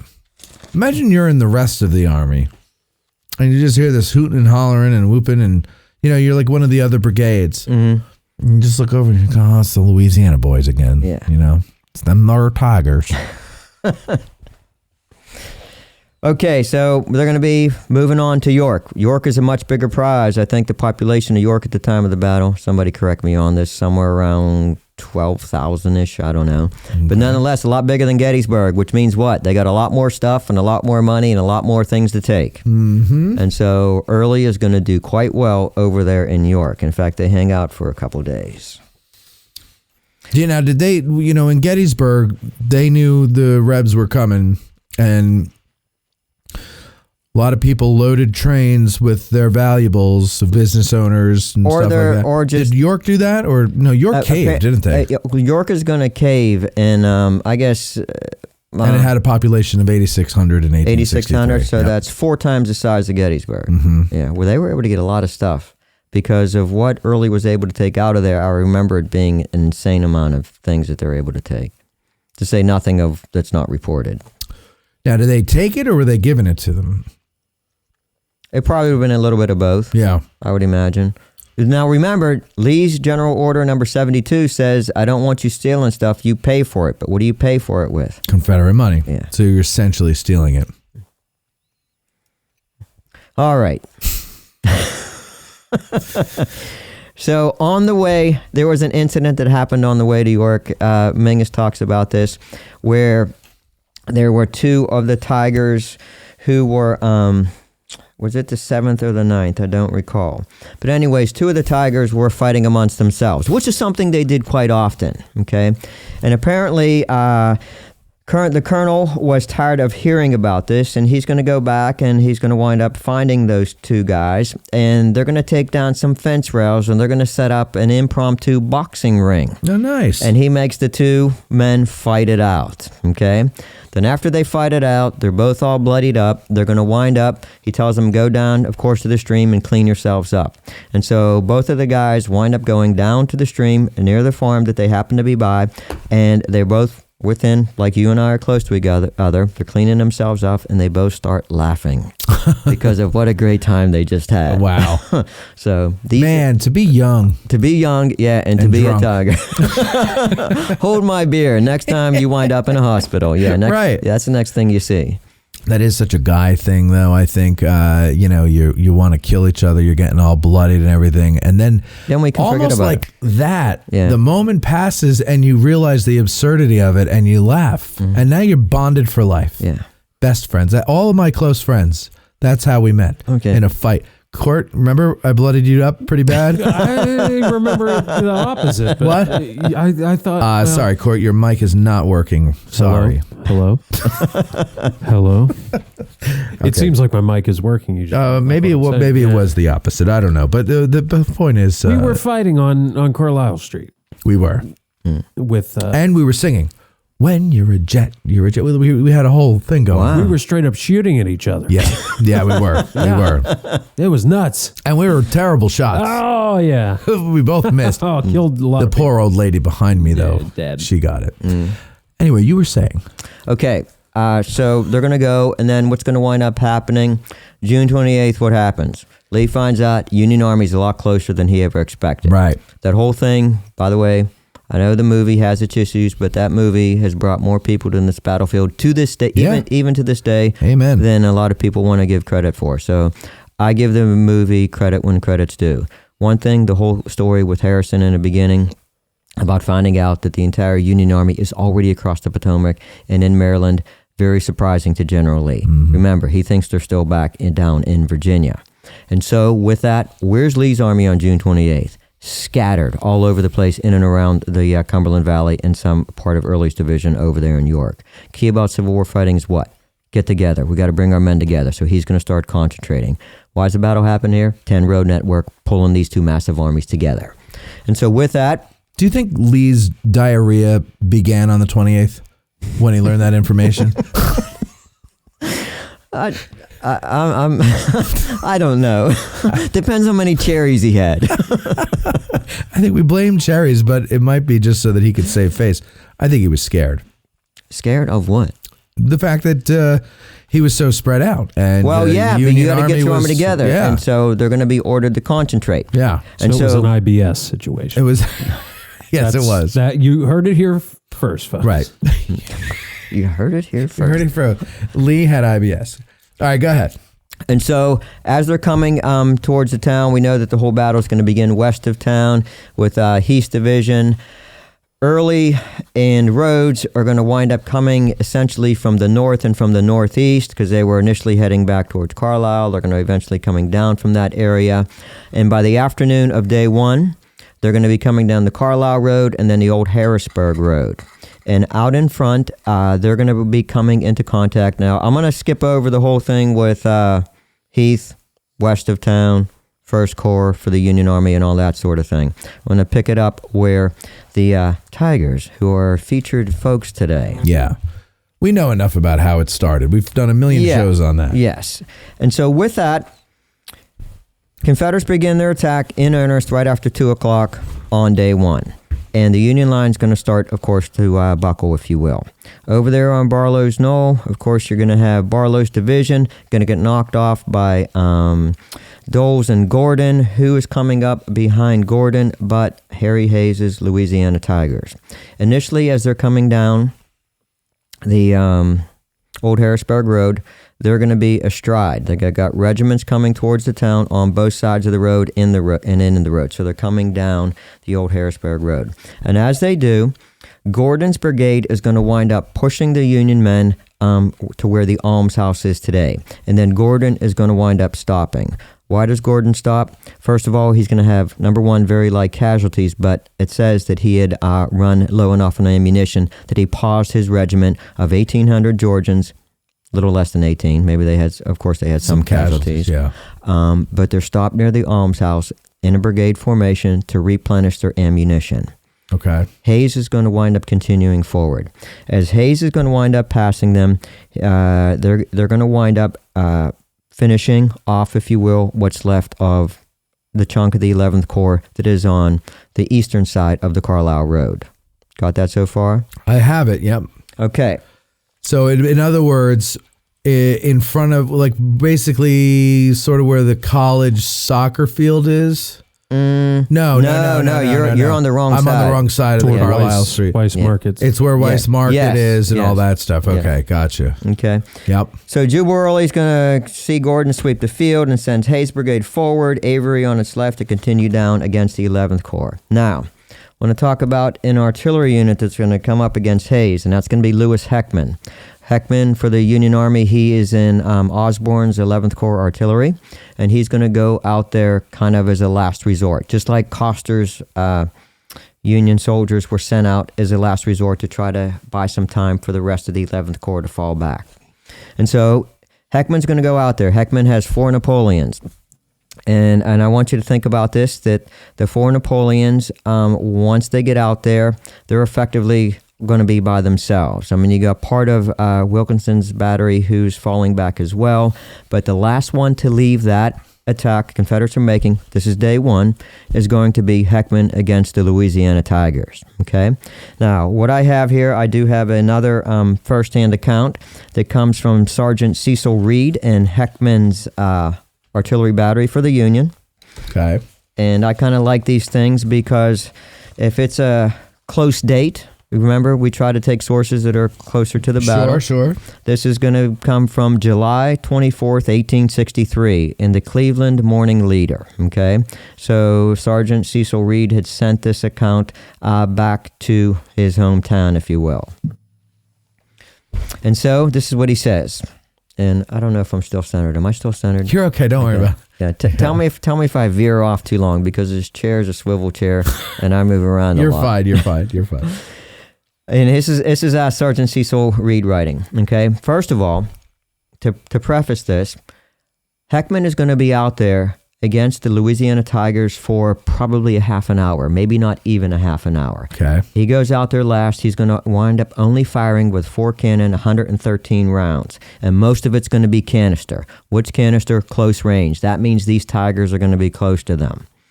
And he's saying, supposing that many of our kind friends of Cleveland would like to know something of our movement since we left Fredericksburg, the part we took in the great and glorious Battle of Gettysburg, and I, being at leisure now, will give you a short sketch of our travels. And I'm just going to go to the battle part. We arrived in the field in due time, and it was not long until we were assigned a position by General Howard in a field a little north and east of Gettysburg. We had hardly got our guns into position before the order came from the captain to commence firing. There was a brigade of rebels, that's Hayes' Louisiana Tigers, advancing to take us without any ceremony. No sooner said than done. We commenced firing them, giving them our best wishes in the shape of shell and canister, and mowed them down like wheat. God. But on they came, closing up their ranks whenever they were torn asunder by our shots. And they were not idle all the time. They were pouring in volleys with telling effect. Our men were falling fast, and they were coming so close that some of their skirmishers were literally blown to pieces from the muzzles of our guns. We found it would not be very healthy for us to remain here. No kidding. And we commenced making preparations for the retrograde movement. But when it came time to move the battery off, we found that one section had lost nearly all their horses, so we had to abandon it. It was not, however, until the guns were well spiked, disabled, and rendered unserviceable to the enemy. We finally came off with our 2 gun and horses. Captain Heckman ran a very narrow escape. He had just dismounted when his favorite horse fell, pierced by 2 balls, but it was not long till he had the saddle off and was again mounted on a fresh horse. He had gotten the battery off, and he rode back through the fire of the enemy to see if any of our boys were left on the field. And again, we were, of course, only under fire about 1/2 hour, but it was the warmest that we ever experienced. Wow. So that's Heckman's artillery unit. You got to have either balls of iron or a lot of whiskey coursing through your veins to go into the muzzle of a cannon. Yeah, especially in Napoleon. Napoleon, yeah, that close up. God. I will say this, Harry Hayes believes that on day one here at Gettysburg, he's only going to lose 63 men. Okay, so. Now wait a second, hold on, say that again. Harry Hayes believes that on day one of this fight at Gettysburg, he only is going to lose about 63 of his men. Your tense is confusing me. You mean prior to the battle, he believes he's only going to lose 63? No, during this. So his estimate is 63 is his loss. Gotcha. On day one. Gotcha. Okay. All right. So they push them through the town, the Yankees. Yes. And then where are they positioned? They're going to wind up being on Middle Street, if you will. Okay. Where they're going to take, of course, hay out from the various backyards, and they're going to wind up making themselves comfortable. So the thing I'm looking up here is a map of Gettysburg in 1863, and if I can show people, because if you're familiar with the town today, let me see, map of town of Gettysburg, because picturing this stuff against Heckman's battery, because there's Heckman's monument is there on the corner of Carlisle and Lincoln, right? Where the battery actually was, if you are looking at if you're on Carlisle Street and the monument for Heckman is to the left, they're off to the right-hand side. There's nothing there but fields at the time of the battle. Let me see if this one's any good here. It's blurry. Hold on. Don't go to me, Court. Don't go to me. Or you can go to me, but you can't go. Don't go to the thing yet because I want to make sure the map looks good here. Let me do it like this: tools, size, large. Here, let's see how this is here. Am I going to be able to see this? Yeah, it'll be up there once we've settled on one. You need a bigger screen for in here. I know. All right, this is good enough, I guess. All right, go ahead, Court. Go to the thing. All right, now, don't you got the Warren map? Are you kidding me? Okay, hold on. Okay, Warren map, and that's got detail. I'm trying to find a map of the town, like a really good. Here, like this one. This is from the. How is that going to a page that isn't? What? That is weird. The hypertext was probably not what you thought it was. No, but it went to the page on the thing before it went on my computer. All right, it doesn't matter. We're boring the audience. Forget it. I'll find it another day and share it and whatever. Go ahead. Okay, so with that, they're going to wind up. Sorry. My point. I was trying to make with the map point? Is that if you look at the town today, and you try to make this battle make sense, you can't at this point of the battle because. Like Coster Avenue is surrounded by houses. Right. This field that Hayes is fighting on is houses. Yes. And the college campus has a lot more buildings than it did back then. A bazillion buildings. Yeah. The town basically stopped, I believe, what was it? Water Street was basically where town stopped, wasn't it? Yes. Yeah, it's kind of the outskirts, if you will. Yeah, and you can actually see, Ken Rich showed me this one time on the alley that runs behind Rabbit Transit. If you take that to Water Street, there's one of those stone markers that marks the city limits. That's still in the ground, right in somebody's front yard. Cool. But it's that's where the limit used to be, and then it was nothing after that. And even Water Street itself didn't have a lot of houses on it, if I'm not mistaken. So that's wide open out there. So it's a lot easier to picture it if you just imagine nothing you see there today was there. Yeah. For the most part. Yeah, take it away. Yeah. Go ahead. So they're going to wind up moving into the town, and then you're going to have the Hayes, and I don't know if it came from Gordon, but then there's that whole discussion on taking the hill. Okay. Oh yeah, if practical. Yeah, I think we could do a whole episode on that. So I don't want to get into all that, if you will. We don't need it. We know that, of course, Ewell, who's the Corps commander in that area, Ewell is going to decide. And by the way, I think Ewell was right. I do too. Okay, all right, good. See, look at No, that. I agree. Well, why do you say that? I say that because, number one, his two divisions marched and fought all day long. Allegheny Johnson, his other division, doesn't arrive until after dark. That other division has that other Louisiana Brigade. Right. I agree. And it's also the fighting that his Corps did that day. It was heavy. It was heavy. Oh, yeah. And it was heavy and it was intense. And they've got to be tired. They marched 12 miles that morning, right? Some further. Yeah. And you're capturing Union prisoners too. So you hit the town, right? The north end of town. You got to get through. That's going to break you up, just like Oh, by the way, this is since you said about the whole thing about capturing prisoners. You better believe they're capturing prisoners. Sure. And it got to the point where Hayes is going to wind up telling the prisoners he doesn't want to give up any of his men, so he just tells the prisoners to go to the rear. Go back. Yeah, just go to the rear. I have a quote about that if you would like to hear it here. This was, who is this? A fellow named Jackson. He says... yeah, Jackson says a lot. I got a lot of Jackson. Okay, too. well, so you might have this one already. He says, we ran through town and caught more prisoners than we had men in the brigade. Yes. We also captured 2 pieces of the battle. That might be exaggerating, but close to it. Yeah, I'm sure. It must have seemed like a lot, though. So I think his point. If you want, Court, you can go to the thing now. I found a point in the map here. So I believe, so here's the railroad that goes see, through today. To the north, you see where it starts to V off there? This here. Yeah, it's Heckman is going to be to the right of that. To the right of this. Yes. So right in here. Now this V here is not there today. Correct. They've kind of straightened these roads out. And actually, this part of the V is still there. It's Mummersburg Street. Yeah, one of the little weird piece. Right.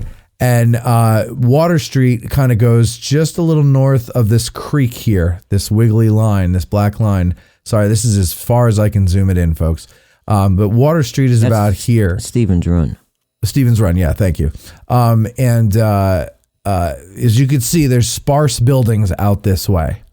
Yeah, very sparse. Very sparse. So it's a lot more open than we see today. So there, I just want to help you put that in your mind if I can. You know what? What I think? I just thought of something What's here that would help you. That'll help you at the next guide exam. Right, help me fail twice. There's this. It's like an overlay with the Warren map. Yeah, that has all the crops and stuff, and it's huge. Yes, it's like bigger than more than 2/3 of this door. Where do I get that? I have one. I imagine that somebody has to have it somewhere, but it's amazing. I use it all the time. Where'd you get it? Where did I get it? Yeah. I found it in the, it was part of, I bought it from some, what do you call them? Person? No. It was like a bookstore that's not there anymore. Like a it was from like a bookstore. Outlet? And they had all the crap leaning against the side. Yeah. And I saw it. Oh. So I would love to have that. It's a copy of a copy, so there has to be an original somewhere. But I have not seen an original. I've only seen the copy part, like I have. Right. So it's very helpful. Yeah, I'm sure. All right, go ahead. So with that, they don't wind up taking the hill. They're going to wind up, of course, settling or trying to take, or they wouldn't have taken the hill. Culp's Hill, maybe. That's another story too. But nonetheless, they're going to wind up basically hunkering down for the night. And on Middle Street, they don't move up to the pre-attack position for East Cemetery Hill until earlier in the morning. Like 2 a.m, is it? They're woken up at 2 a.m. I think. I don't think it's. No, I doubt it's that early. I would say this: there is some disagreement on exactly when they move to Weinbrenner Run. Okay. On the northern side of Weinbrenner Run, before that's where they're going to kind of get stuck for the better part of the day in the heat. So that's what Mr. G's. This is going to be from. No, actually, the line is going to wind up being near the German Reformed Church over to the Culp Farm. Other side of the middle school. Yeah. Yeah. That's going to be along. Where's Weinbrenner Run? Doesn't that run? It's underneath the school right now. Yeah. That whenever they did that middle school thing 10 years ago, that piece of ground is so altered. I know. That it's insane. I mean, compared to the way it was. Such a shame. But that's what I'm saying. Okay, so they're not where Mr. G's is, but they're to the east, to the left of Mr. G's if you're looking out of Mr. G's door. Yes. Towards left and rear. Okay. So they're kind of up on the hill. And then they're going to stretch all the way over to the Culp Farm, and then Avery, North Carolinians eventually move along the Culp Farm and closer to the Hanover Road in that area. Okay. Before they go towards East Cemetery Hill at dusk on day 2. Got it. Okay. Go ahead. Yeah, I got it. So they're in that position most of the day, right? Like okay, so if we want to touch a little bit on that, let's talk about what they're doing. Yeah. Okay. Yeah. See, this is where I was going to get into the other brigade. So my internal timing is all messed up. Sorry right about that. That's fine. Sorry. Yeah, Matt changed the order of battle here on the fly. Yeah, I didn't want to burden you. Also, I didn't want to make it a 4-hour show because both brigades have a full story to tell. So, I think they do. Yeah, so we should give them their proper due.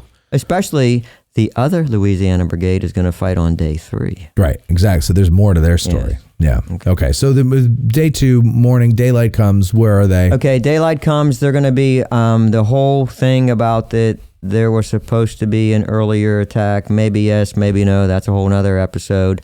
Bottom line is that they're going to be ordered closer to get into position, if you will. And that's whenever they're going to go down to Weinbrenner Run. Now, the way Weinbrenner Run was situated, and I'll use Mr. G's because everybody knows that that's close enough, okay? But they're going to go from there, Weinbrenner Run, stretching over to the Culp Farm, okay? And they're going to be on the northern side of that. And some of the terrain at that point in time is going to give them a little bit of protection from what? They're sharpshooting all day long, okay? And every now and then, the Union cannon that are on East Cemetery Hill and even North Cemetery Hill are going to be firing at them as well. And those are some of the things that we cannot really perceive today, because if you go up there, you can't see any of this. With the trees that shouldn't be there, with the whole middle school complex that shouldn't be there, as well as some other things. So they're going to be down on the northern side of Weinbrenner Run, skirmishing all day long and also taking some artillery shots. So as this is going back and forth, who are they going to be skirmishing with? It'll be what's left of the 11th Corps that's trying to guard the bottom and slightly up of East Cemetery Hill itself all day long. So when do they wind up moving forward? How far you want me to go with this? Because I don't know. Tell them what they did. Okay. Yeah, we want to hear about the battle. Okay. It's addressing Gettysburg. Damn it! What the hell's the matter with you? Yeah, come on, tell the damn story. Let me move over the. This is where we want to hover. We want to hover over the battle, and this is where we want to spend the time let's here. hover over the battle, and let's talk about them eventually moving out here. And so, this is actually better than the map that you had. I just looked at it now. Is that from the Lano book? Yeah. I should have just brought that out. It's from Lano. Okay. So they're going to be posted there. Let's just say they're near Weinbrenner Run, skirmishing all day long. They're going to hear the guns at Longstreet, of course, go off, and the Confederate attack on the Union left. That will be Hood's division, McLaw's division, and so on as they go up the ridge. And then at that point in time, you got to remember the initial orders are for Ewell to make a demonstration.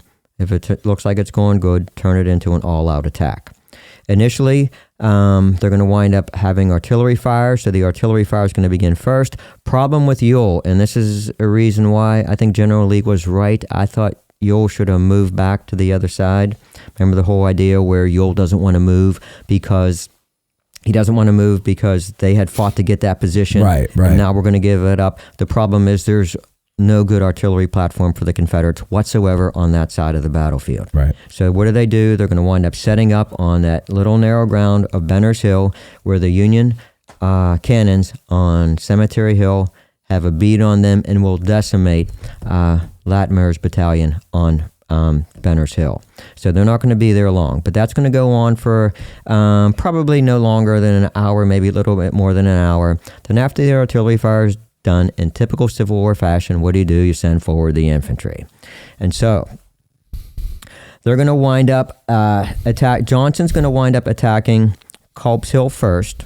And once that attack is in full force with Johnson's division, those three brigades, Virginia, Louisiana, and Stewart's Mixed Brigade, are going to wind up hitting Culp's Hill after a big chunk of that Union Army left Culp's Hill. Again, that's another big story there. So let's pick up with Hayes and Avery. Hayes and Avery are going to be ordered to move forward, and Gordon was supposed to be in their support. So they are moving towards Cemetery Hill, of course, to make their attacks. Hayes is going to basically go towards the cannons there at the corner of the hill. This is another area you can't discern today because the Gettysburg Tour Center is there. Okay. Right.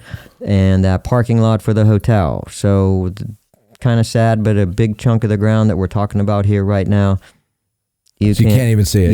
You can't see it here today. It's obliterated by progress. Yes. End quote. So let's go back to your Lieutenant Jackson here, if you will.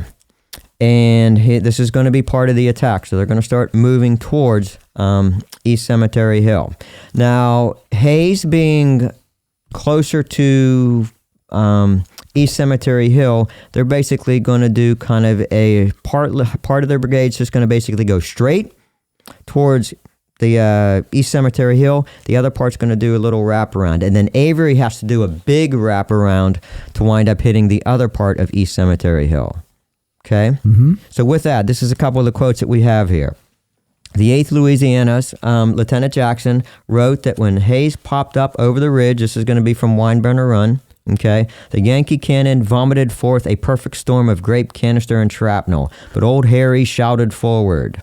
In the growing darkness, keep in mind, these guys, this attack is going to start very late, even later than the one on Culp's Hill. And the problem is, you got to remember, say this to everybody, no daylight savings time. Right. Little bit after 8 o'clock, it is dark. Right. So we're getting near dusk right now. In the growing darkness, most of the shells by the Union were poorly aimed and harmlessly flew overhead. Hayes admitted afterward, quote from Hayes, "We thus escaped what in the full light of day could have been nothing else than a horrible slaughter." And Captain Seymour, again, Hayes staff, agreed. The Yankees have anticipated this movement, and now 30 pieces of cannon vomit forth a perfect storm of grape, canister, and shrapnel, while their infantry pour into us close fire from their rifles. But we are too quick for them, and are down in the valley in a trice, while the Yankee missiles are hissing and screaming and hurtling over our heads, doing but little damage. I like the use of the word vomit forth. Yeah. Like, it's kind of gross. But it's a good descriptive word for what that must seem like, yeah. you know? Just as yeah, and they could rip your head off. Yeah. yeah. Projectile vomit at its worst. This is going to be, of course, backed up by some of the Union guys as well, complaining that the artillery is going to fire too high, and even some of the infantry is going to be firing too high. So Hayes is going to wind up, again, sending his brigade toward what? The cannon. You got to remember, a cannon is a great prize for infantry. And so with that, they're going to wind up going onto the corner there. Now, we got an angle, too, if you will, on East Cemetery Hill, kind of like the angle of Pickett's charge, that's going to wind up being hit. Am I not allowed to say that? What? The hit? angle. No. I laughed at a comment somebody said. Oh. Sorry. Go ahead. I've got one eye over there, one eye okay. here, so okay. I'm paying attention. Okay. Yeah. So Hayes is going to go towards the angle there, and who's going to wind up being there? You got Ohio units. You got 107 is going to be close to the road. 25th and 75th are right at the angle itself. That is what Hayes is going to be coming towards. Now, the Wainwright Avenue is down at the bottom of the hill now. Yeah. What was that back then? That was the Brickyard Lane. The Brickyard Lane. Yeah. And I don't think we are certain that where it is today is the right place. Yeah, I heard that it was it's to like the east of yes, it. it's down from that. Yeah. On the other side of the stone wall yes. is where it was. Yes, other side of the stone wall. Yeah. Okay. I think it just makes sense to move it up to where it is because it's probably better for drainage. Yeah. Yeah. Keep the road from getting flooded because that is a wet area. You got Menchie Spring and everything down there. And so, of course, they're going to wind up going toward Michael Riedrich's battery. Have been firing canister as soon as the Louisianans, of course, come over the ridge. Hayes's right wing is going to be closest, and Colonel Harris, who is in charge of the 75th Ohio, is going to wind up taking over Ames' brigade whenever he moves up to division command after Barlow's taken out and earlier in the action on day one. And this is a quote from Colonel Harris, 75th Ohio.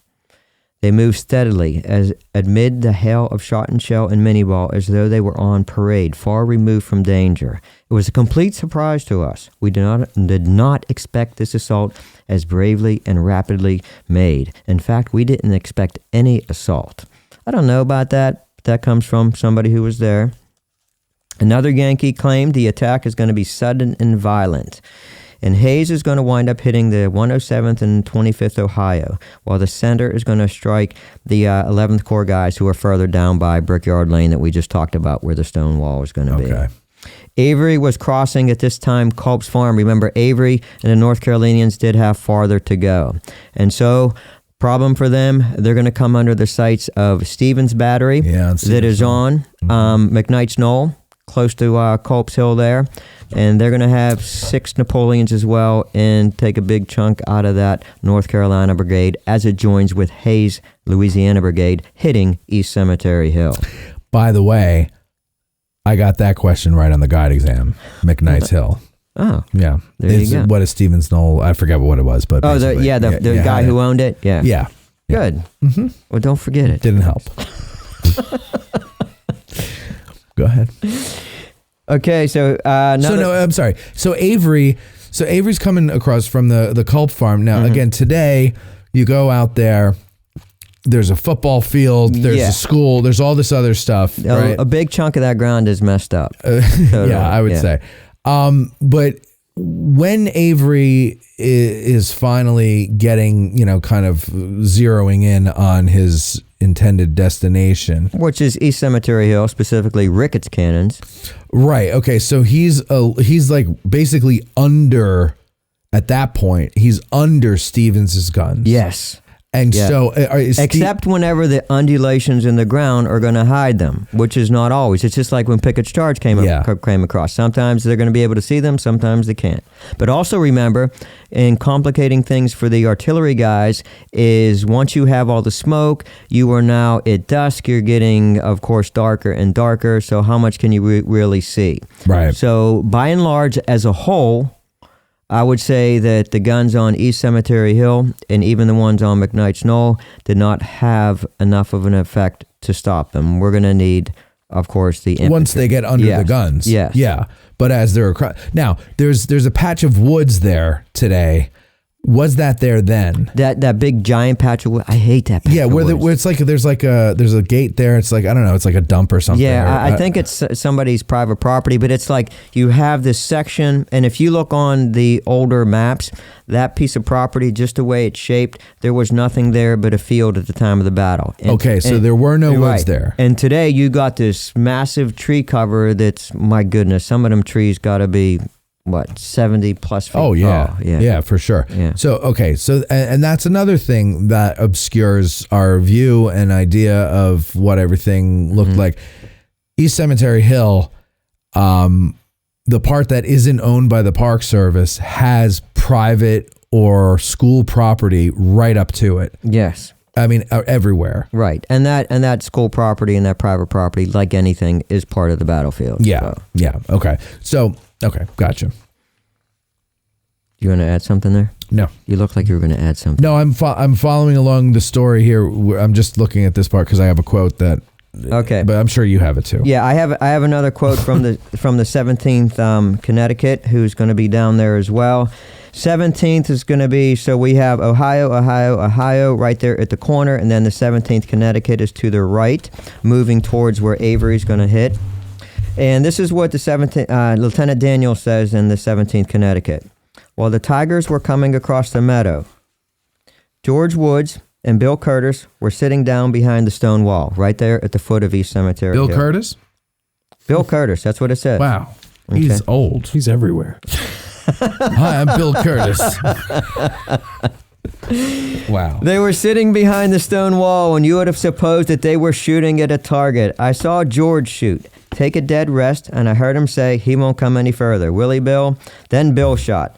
He said, I got that fellow, George, and they kept it up in that way, perfectly oblivious to the danger of them to themselves.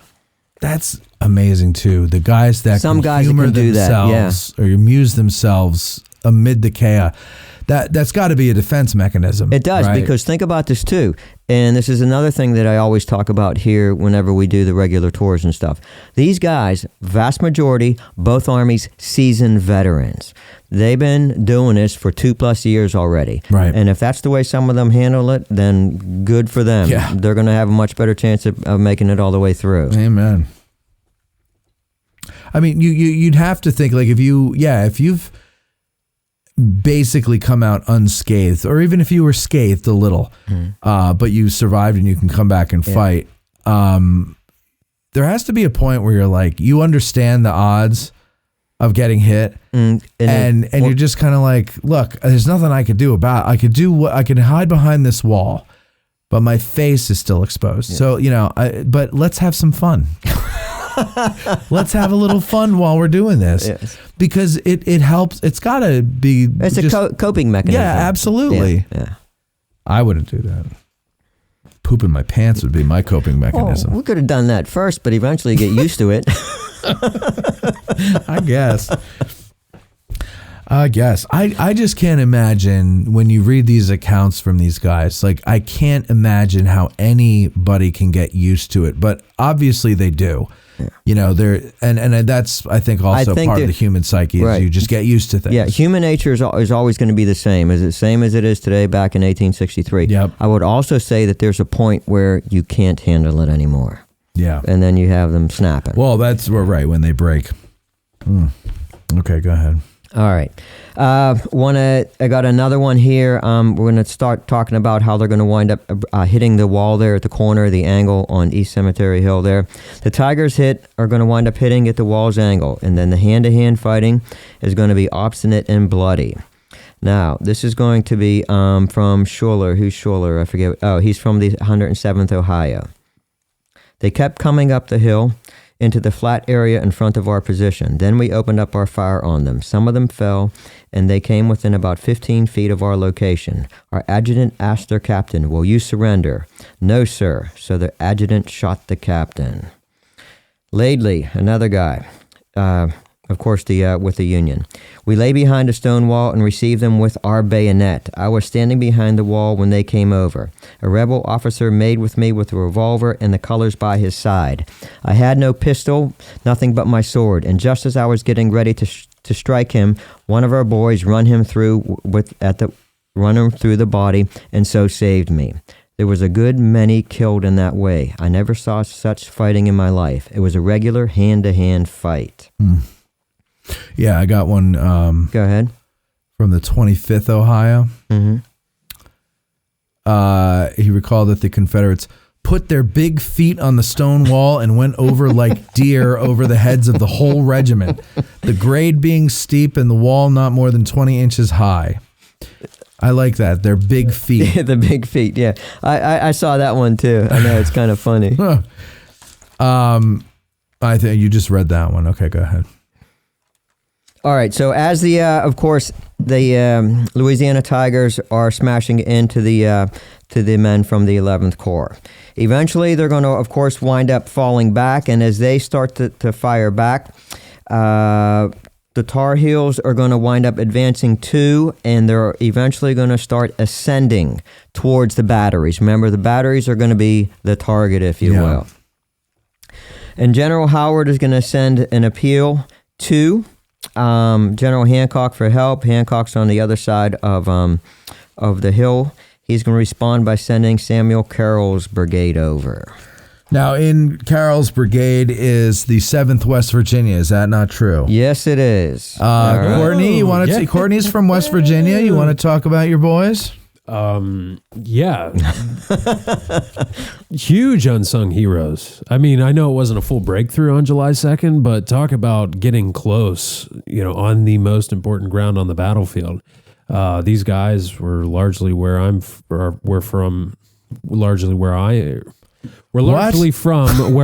from. Which is, of course, Wheeling, Chattanooga, Alderson, Broadison. Right. Alderson, Broadison. Yep. That's where they were from. They're in Morgantown, Fairmont, other places. But, also famously the unit that had the correct number of stars. Yeah, so I was just going to ask you, so there's that story about them stealing a star from, 14th Indiana Regiment, and putting it on their flag because they had just received statehood 11 days before. June 20th. Yep, I got that wrong on the exam. What? Yeah, sorry. What? Because who cares about West Virginia? What the... I'm just kidding. I am an excellent banjo player, Grant. Bonfire. Anyway, so yeah, Dan, do you believe that story? It's plausible. There are some who say no, that it's more that post-war reconciliationist kind of fanciful storytelling. Storytelling. Yeah. What about you, Court? Do you believe that? I do believe that. You do. It's I would typical West Virginia. It's like Crocodile Dundee. But wait a minute. Grant. I would tend to more agree with it than not agree with it. Okay, I just wouldn't say 100%. Yeah, I don't think it's that far fetched. Oh, I don't think it's far fetched at all. That's why I used the word plausible. Yeah, plausible. Okay, good. I got it. But the brigade was also called the Gibraltar Brigade. Mm-hmm. Right. Yeah. No. They're from Spain. From Spain. Yep. Yep. Now you got everybody confused. Why did they have that name? Because of the Rock of Gibraltar. Near Spain. Yeah. Yeah. Yeah. Yeah. I rest my case. Gibraltar stood strong. They stood strong. Yada yada. Yeah. Okay. Yada yada over the best part. Seinfeld. Now, this is just a hypothesis. All right. So go ahead, Mike, with the story. Now, that was a little aside there for people who like those little trivial stories. Go ahead. Okay, so Carroll's going to be coming over, and then Carroll's going to wind up rushing them through the cemetery. By this point in time, it's going to wind up being very dark and smoky that the men are going to be running into the headstones as they run through the cemetery. Yeah, I bet. By this point in time, the Confederates are going to lost all cohesion and were just two mobs basically rushing towards the batteries. And so with that, 8th Louisiana, Lieutenant Jackson, we got a lot of accounts from him, claimed that it was so dark by the time we made the final rush was made, we couldn't tell whether we were shooting into our own men or not. That's a problem. Yeah. Now, wait.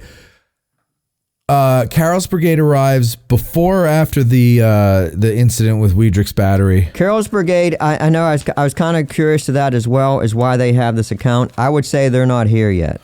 Okay, so because the Weidrich's battery, everybody that is really into this knows this story, but for the sake of the people who are new to it or newish to it, tell us the anecdote about the guy who captures the gun and what happens. Well, there's 3 versions of that. Well, give me one of them. All right. we're not there yet. Oh, I thought. No, that's what I'm asking. They're going towards it. It didn't happen yet. We're not in real time here with the battle. Oh, okay. All right. Because it would take. It's impossible to. Yeah, I know we're not doing real time battle. What the heck's the matter? Okay, I got confused with the timeline there. So that with Weidrich's battery happens after Carroll arrives. Maybe is not engaged. Yeah, because the whole account does not involve any of Carroll's battery. Carroll's brigade. Right. Yes. Does that make sense? Well, then it would be before Carroll arrives. Yes, or how about he's on the way? Yeah, I always read that. Fine. Yeah, he's on the way. They're mixing it up in the guns as he comes. Yeah, that right. I thought that Carroll arrives just in the nick of time as the Confederates are like on top of the hill amidst the guns. Okay. Right? Right. Okay. So now, I just want to touch a piece here on Avery's, North Carolina. Gotcha. Remember, they're going to be going for Ricketts Battery. Okay. And the estimate is there that probably only about 150 or so rebels are going to cross the wall on the Union right for the final charge against Rickett. One of those Tigers who accompanied the Tar Heels was future General Leroy Stafford, Colonel of the 9th Louisiana, who sprinted ahead to be the first to reach the guns. That's Rickett's guns. This is on the other side. However, he was passed up by his major, John Hodges, who was followed closely behind by the regiment's color bearer, who defiantly jabbed the Tigers' colors next to a cannon. About that time, more reinforcements are going to be running towards Weidrich's battery, and they're going to be from Jasanowski's guys, who also fought on day one. And and Colonel Schurz is going to be in the area as well. When Schurz is going to make it to the battery, this is a quote from Schurz, he's going to describe it as being an insane scene of a melee. So everybody's just all crazy as it's getting dark there. Some of the Confederates are going to be among the guns in an intense hand-to-hand fight. Federal gunners using all the artillery tools, the rammers, the handspikes, and even rocks to knock down the enemy. Conflicting testimony, I touched on this, about the fight for the guns. Confederates are going to claim that they captured the 2 batteries and held them for some time. rebels are really only going to wind up entering into the batteries for a brief time. And so let's go over a few of those instances that you have been talking about here. Okay. Especially with our guy Gusman. Before you do, just that whole idea of them fighting at night, right? With, there's obviously the hand-to-hand stuff, but there's the they're firing too. I'm sure there's people firing at each other, and those muzzle flashes have got to be blinding in the darkness, especially from a cannon. Oh yeah, well for sure. But I'm imagining that it's very hard for these guys to see what the hell they're even fighting. Yes, and I think that's one of the reasons why we know what happens. Eventually, the Tigers and North Carolinians get pushed back down the hill. Okay, that's what eventually happens. But all that mishmash in the middle, all we can do is the best we can with the accounts we have with those who are there to try to make some sense out of it. Yeah. But can you make total sense out of this? No. I don't think so. No, you can't. Yeah. Because they probably couldn't. That's the point. Go ahead. All right. So let's go over how the whole deal with the color bearer, the 8th Louisiana, and that whole thing. Okay. Yes, sir. So this is how it goes. This account is going to come from Gusman, who is in the 8th Louisiana Infantry, and he's going to wind up entering the battery. Okay, of course, he had to fight to get up to the battery.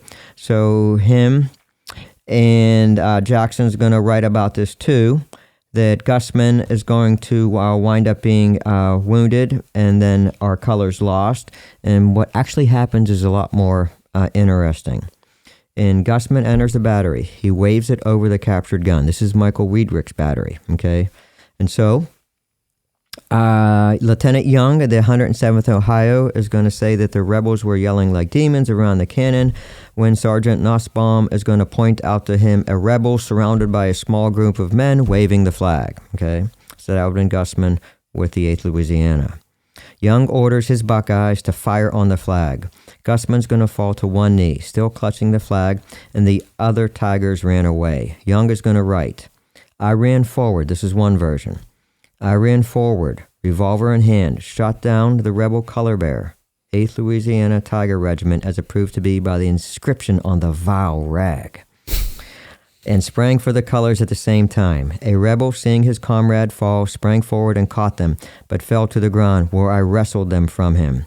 These in one hand, the revolver in the other, I was in the act of turning towards our men when a rebel bullet pierced my left lung and arm. And I kept on my feet till I reached our men, when all the strength left me, and my sergeant, Henry Brinker, caught me in his arms as I was falling. I learned subsequently that a rebel lieutenant followed me with a drawn sword and was about to strike me when Lieutenant Sir of our regiment gave him a saber cut on the shoulder, which brought him down. Now, the capture of the Tigers' flag is a point of pride for the Buckeyes here, okay? And then after the war, different versions are going to come from this. Jones, where this assortment of quotes is, Jones is the one of the books that I recommend. He's from LSU and all that sort of stuff. Very involved down there. He's going to wind up saying that the different versions are going to appear after this is all over in the post-war years. However, he tends to believe Young's version of the story because he's going to know how he was wounded and what happened there.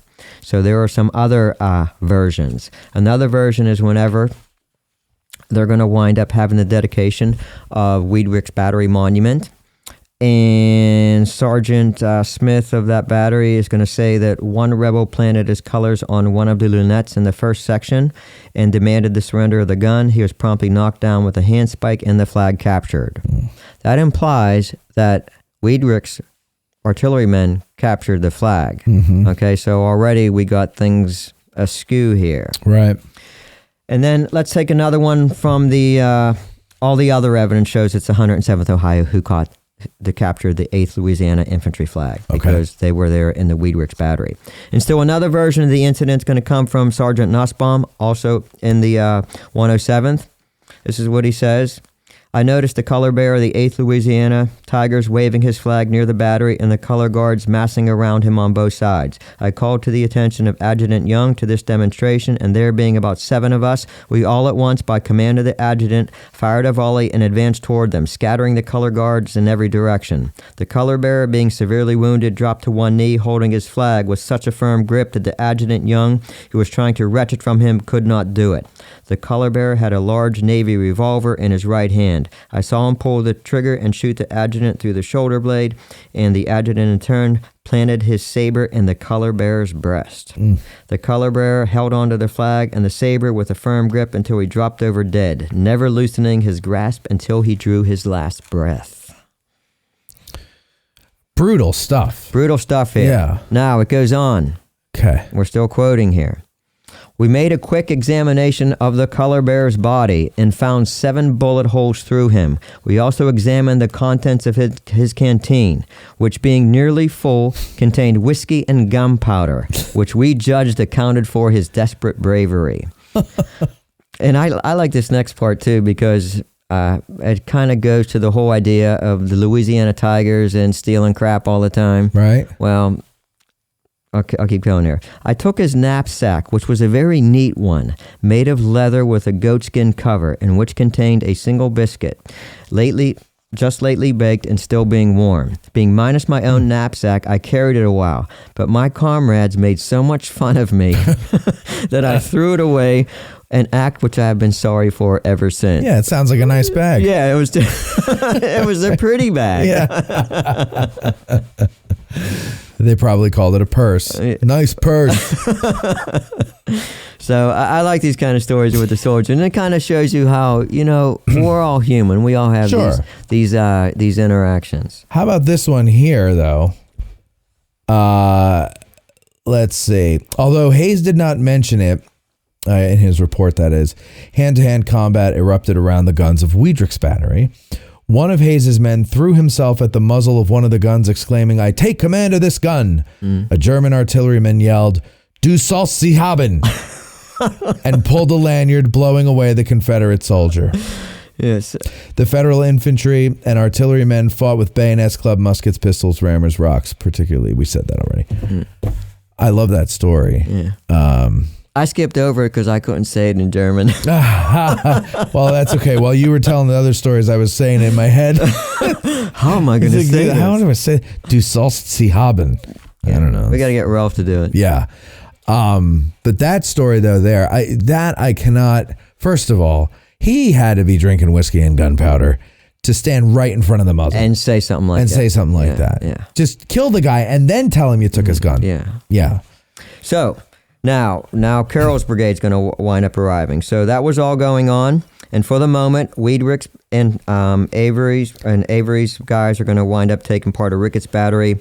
Then in the dark, quiet's going to settle over, and they prepared for the coming counterattack. And out of the darkness, the Tigers could hear the sound of masked men on the move. And remember, we're at dusk. We're already dark in many ways. I will say this too. I don't know what time it actually rose, but July 1st was a full moon. Mm-hmm. So there would have been different times at night that you would have been able to see that shadowy kind of figure thing. Right. And that very likely could have been here because they talk about the shadowy figures coming their way.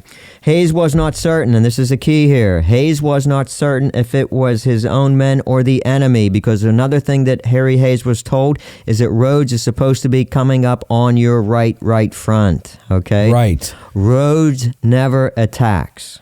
So, okay, the overall plan at this point is that, the attack on Culp's Hill, like the attack down Longstreet's attack, is an echelon attack, correct? Or is that... No, Culp's Hill, they went forward They just all go at the same time. Okay. But now...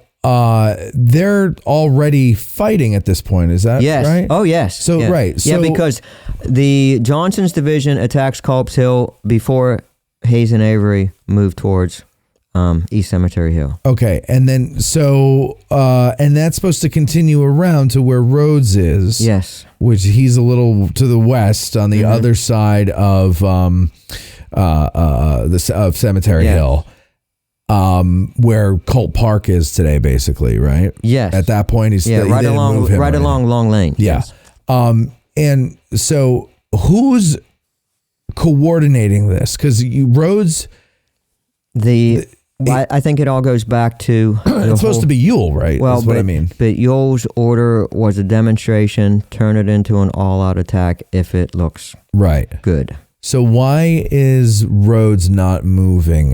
Rhodes is one of the big mysteries on the other side of the hill here on the evening of the 2nd, because Rhodes seems missing. Okay? Yes. We think that, I don't know details on this, but we believe that he was sick. Senior brigade commander is going to be Ramser. Ramser is going to decide that all of the Union cannon that he sees on West Cemetery Hill, he decides that it's not a good idea, and they never move. Okay. So, Well, he's right. yeah. It wasn't a good idea. So he's smart in not doing And that. in fact, West Cemetery Hill, all the Union cannon that were that by that point in time with the 11th Corps artillery under Osborne and all the artillery reserve that came up, Western Cemetery Hill is a much more gentle slope. They would have been decimated. You would not have needed infantry to shove them back. Right.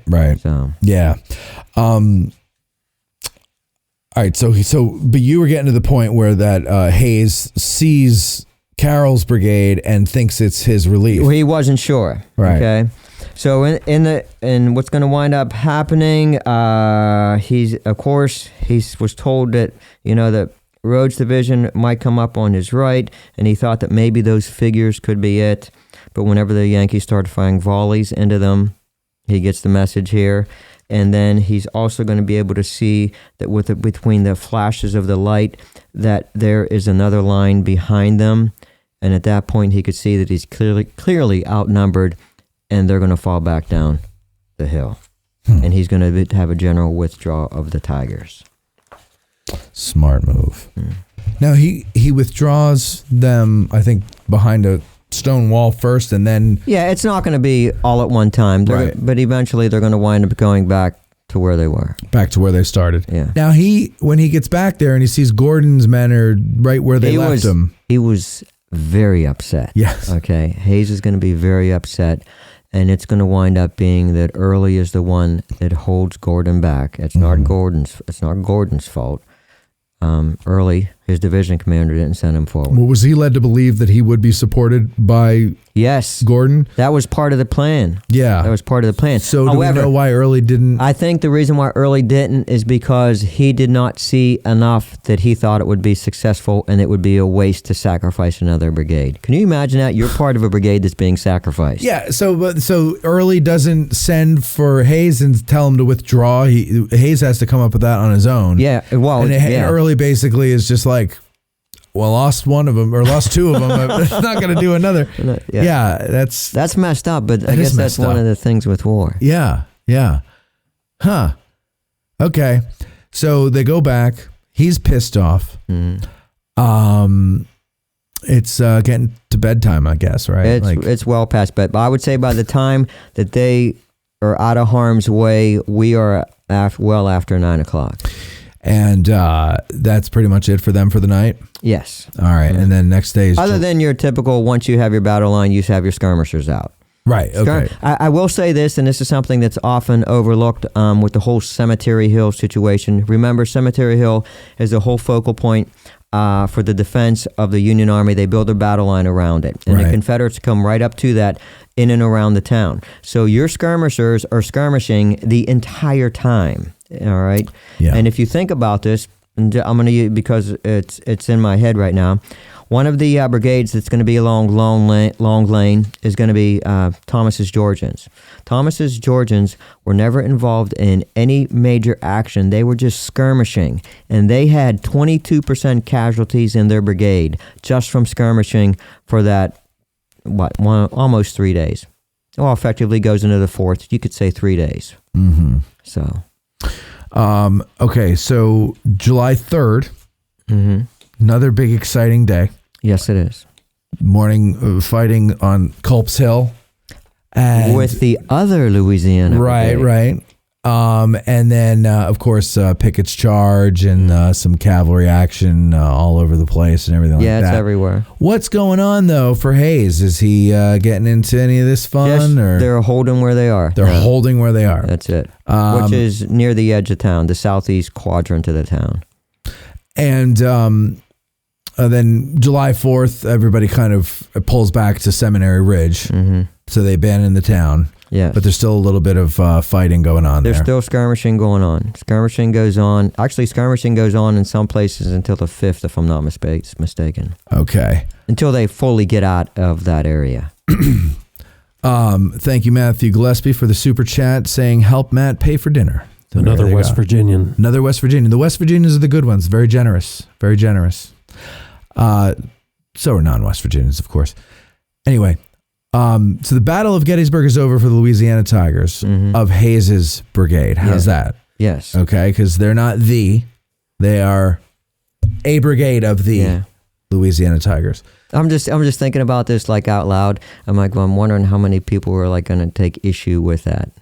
Kind of curious. Well, what that it's not just them. Yeah, that it's not just them. Well, listen, we'll get more We're gonna start. views. We're gonna start a controversy. Right. Let's start a controversy. Let's get everybody talking. Well, I mean, you have evidence to back up your claim, yes, do you not? Yeah. Of course. So then let them challenge, and we'll show them the evidence. Okay.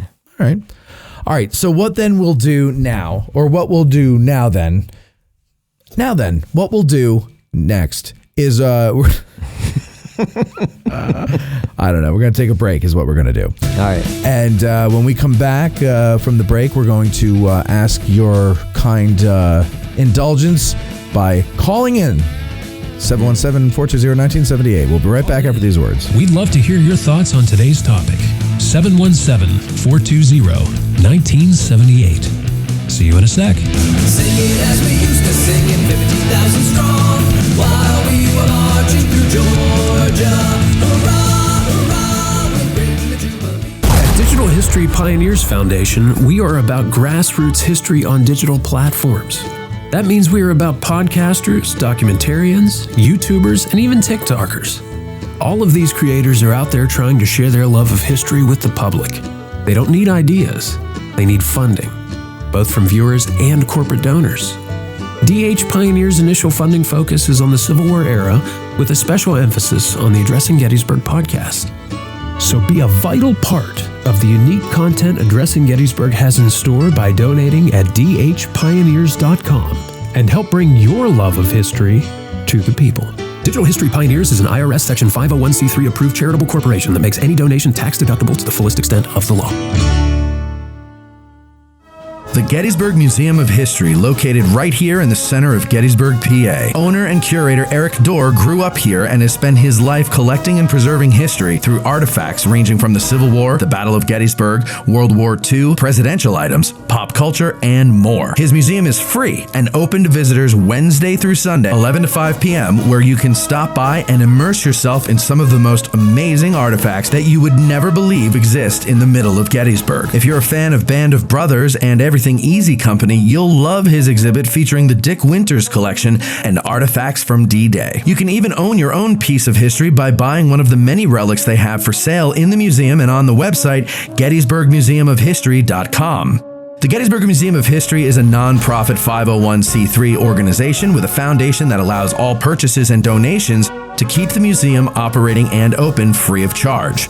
They have been featured on the History Channel, the Travel Channel, the Smithsonian Channel, and the Science Channel. Now you can check them out on American Artifact, the series on the YouTube channel, The History Underground. So that's the Gettysburg Museum of History at 219 Baltimore Street or the gettysburgmuseumofhistory.com.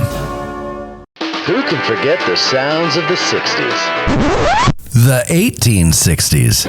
I can't, and you can't either. Now, there's Marching Through Georgia, the exciting new album by Billy Webster. All of your favorite hits of the 1860s in one place. Such hits as Gary Owens,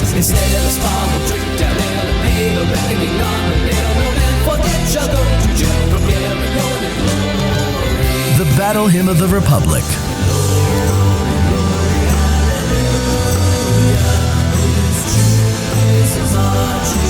All Quiet Along the Potomac Tonight,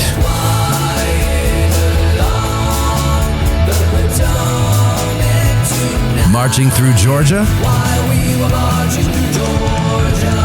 and much, much more. So what are you waiting for? Go to billysongs.com and order your digital download of Billy Webster's Marching Through Georgia today. That's billysongs.com.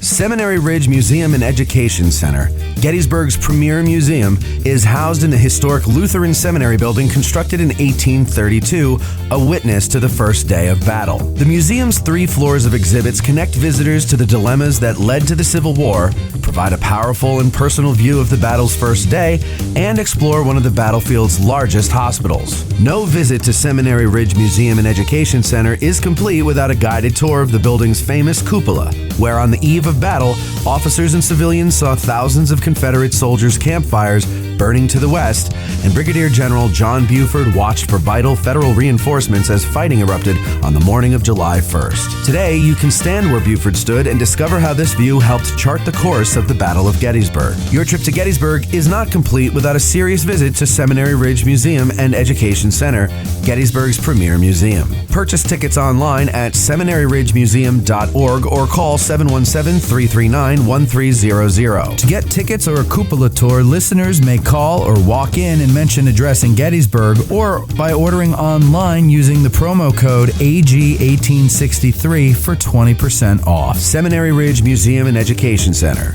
It began here. There's a devil to pay.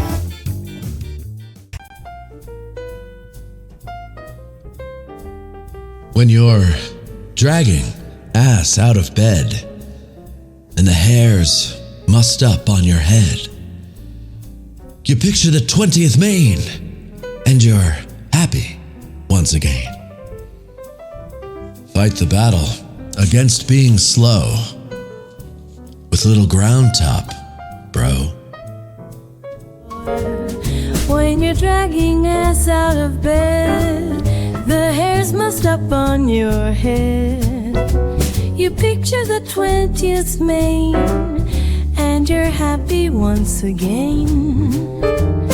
Fight the battle against being slow with Little Ground Top Bro. Addressing Gettysburg's Little Ground Top by Bantam Roasters is available at 82 Steinware Avenue in Gettysburg or at addressinggettysburg.com/cafe. You're listening to Addressing Gettysburg.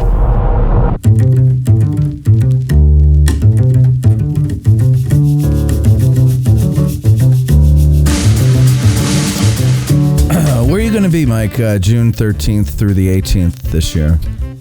Civil War Institute at Gettysburg College. Hey, me too. How about that? What a coinkydink. Gettysburg College's Civil War Institute is having their 2025 summer conference, and it's not too late for you guys to get your tickets. And let me tell you something. It is a lot of fun. If you haven't done it before, Mike's done it. I've done it every year. I see you there. Yeah. By the way, I've done it since 2006. Okay, so you've got a lot more experience with it than I do. Yes. It is a lot of fun. It is. Would you liken it to summer camp for Civil War nerds? Yeah, the best summer camp for Civil War nerds. Right. Yes. And you don't even have to worry about sneaking alcohol in because we have a beer social at the end. Right? It's not really like camp in that regard. I think they gave me 2 tickets. I'm like, I can barely drink 2 beers, really? Yeah, all right, I'll take it next time. But it's a lot of fun. This year, they're going to honor the life and scholarship of our buddy and their late director, Peter S. Carmichael. The lineup of over 45 distinguished speakers, including yours truly. I'm not a speaker, but I'm going to be on a panel. And the more prominent speakers are going to be Gary Gallagher, Kent Masterson-Brown, Carol Reardon, Harold Holzer, Caroline Janey. All of them except for Gary have been on this show. Aaron Sheehan Dean also on the show. Joseph Glathart has not. Scott Hartwig has. Jen Murray has. And they're all going to be there as well. We're going to talk about a lot of things. We're going to explore some of the major topics that animated Pete Carmichael's scholarly work, such as the culture of the common soldier, gender politics, and honor in the Old South. doing history in public, and Robert E. Lee in history and memory. There's also battlefield tours that you can go on. Indianans at Gettysburg, the battle for the common soldier, Gettysburg, why they fought, how they fought, so many things. Your cup will runneth over. You will make new friends, and it will be a lot of fun. You'll be glad you did it. Give them a call. Tell them that you heard about it on Addressing Gettysburg, and there might be a little treat in there for you. 717-337-6590. That's 717-337-6590. June 13th through the 18th, 2025. Gettysburg College Civil War Institute Summer Conference. See you there. Groovy music, babe. It's great music. Super chats of $10 or more rise above the din in the comments section. Now that that's out of the way, let's ask a Gettysburg guide. Here's Matt and the gang. Wow, that sounded wonderful, Courtney. All right, let's get the hoedown started with our first caller.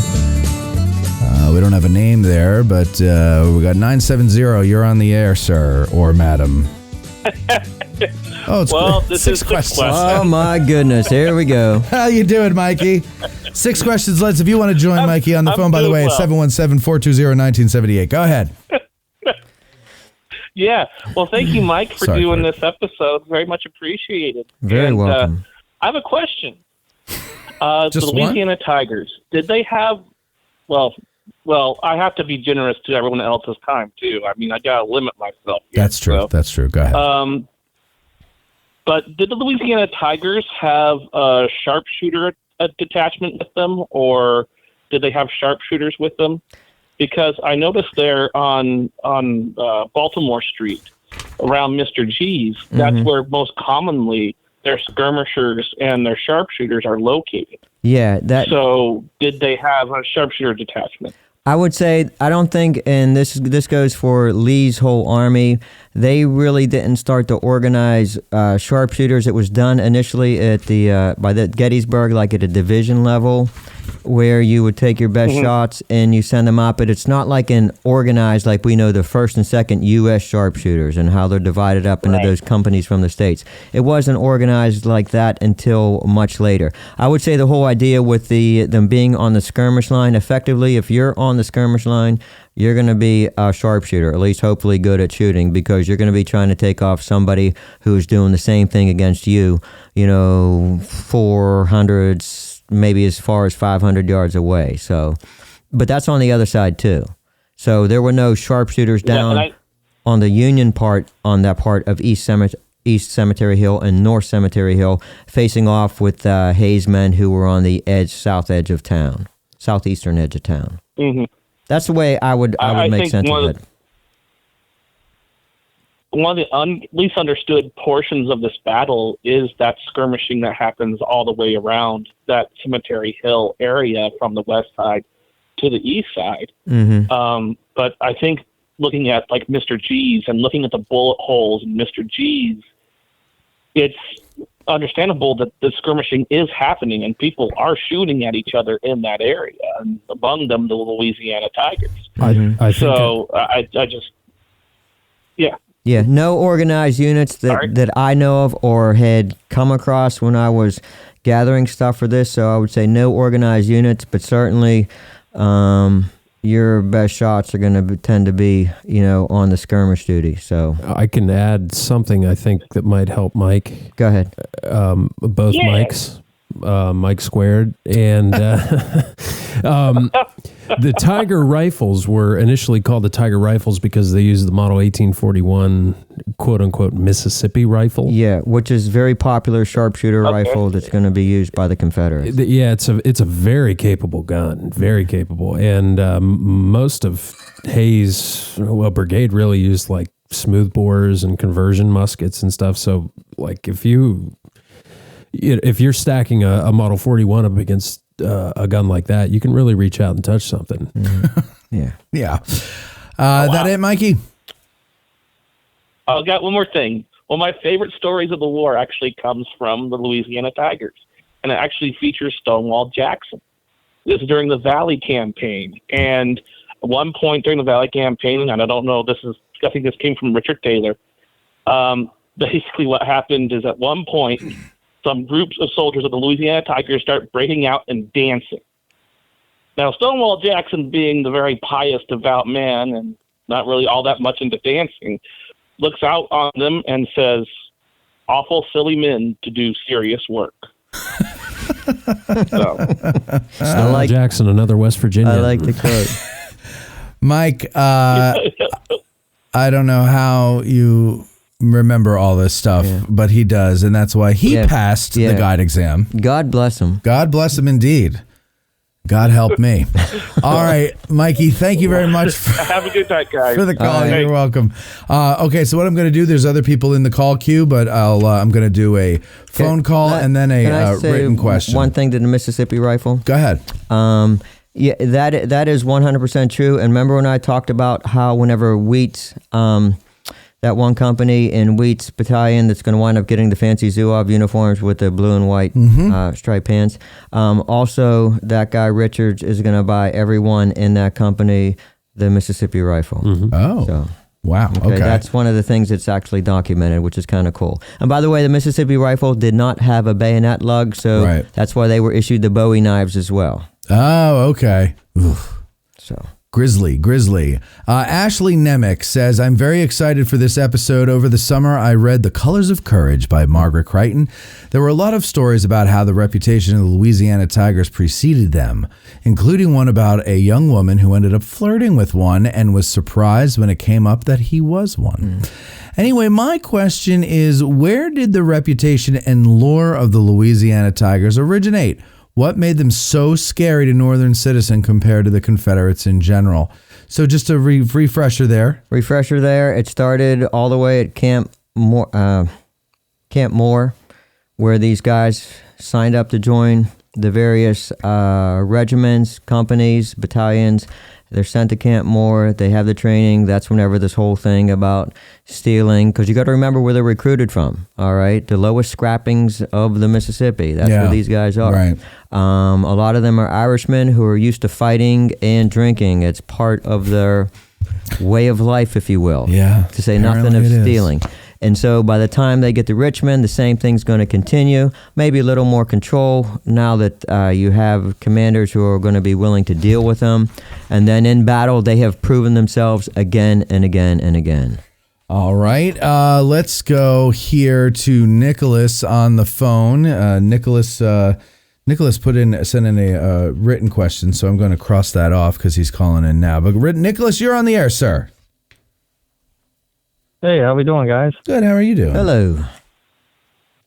Good. Up past my bedtime, so thank you, sir. Up Thank all night you for this one. I appreciate it. What's up? Yeah, no problem.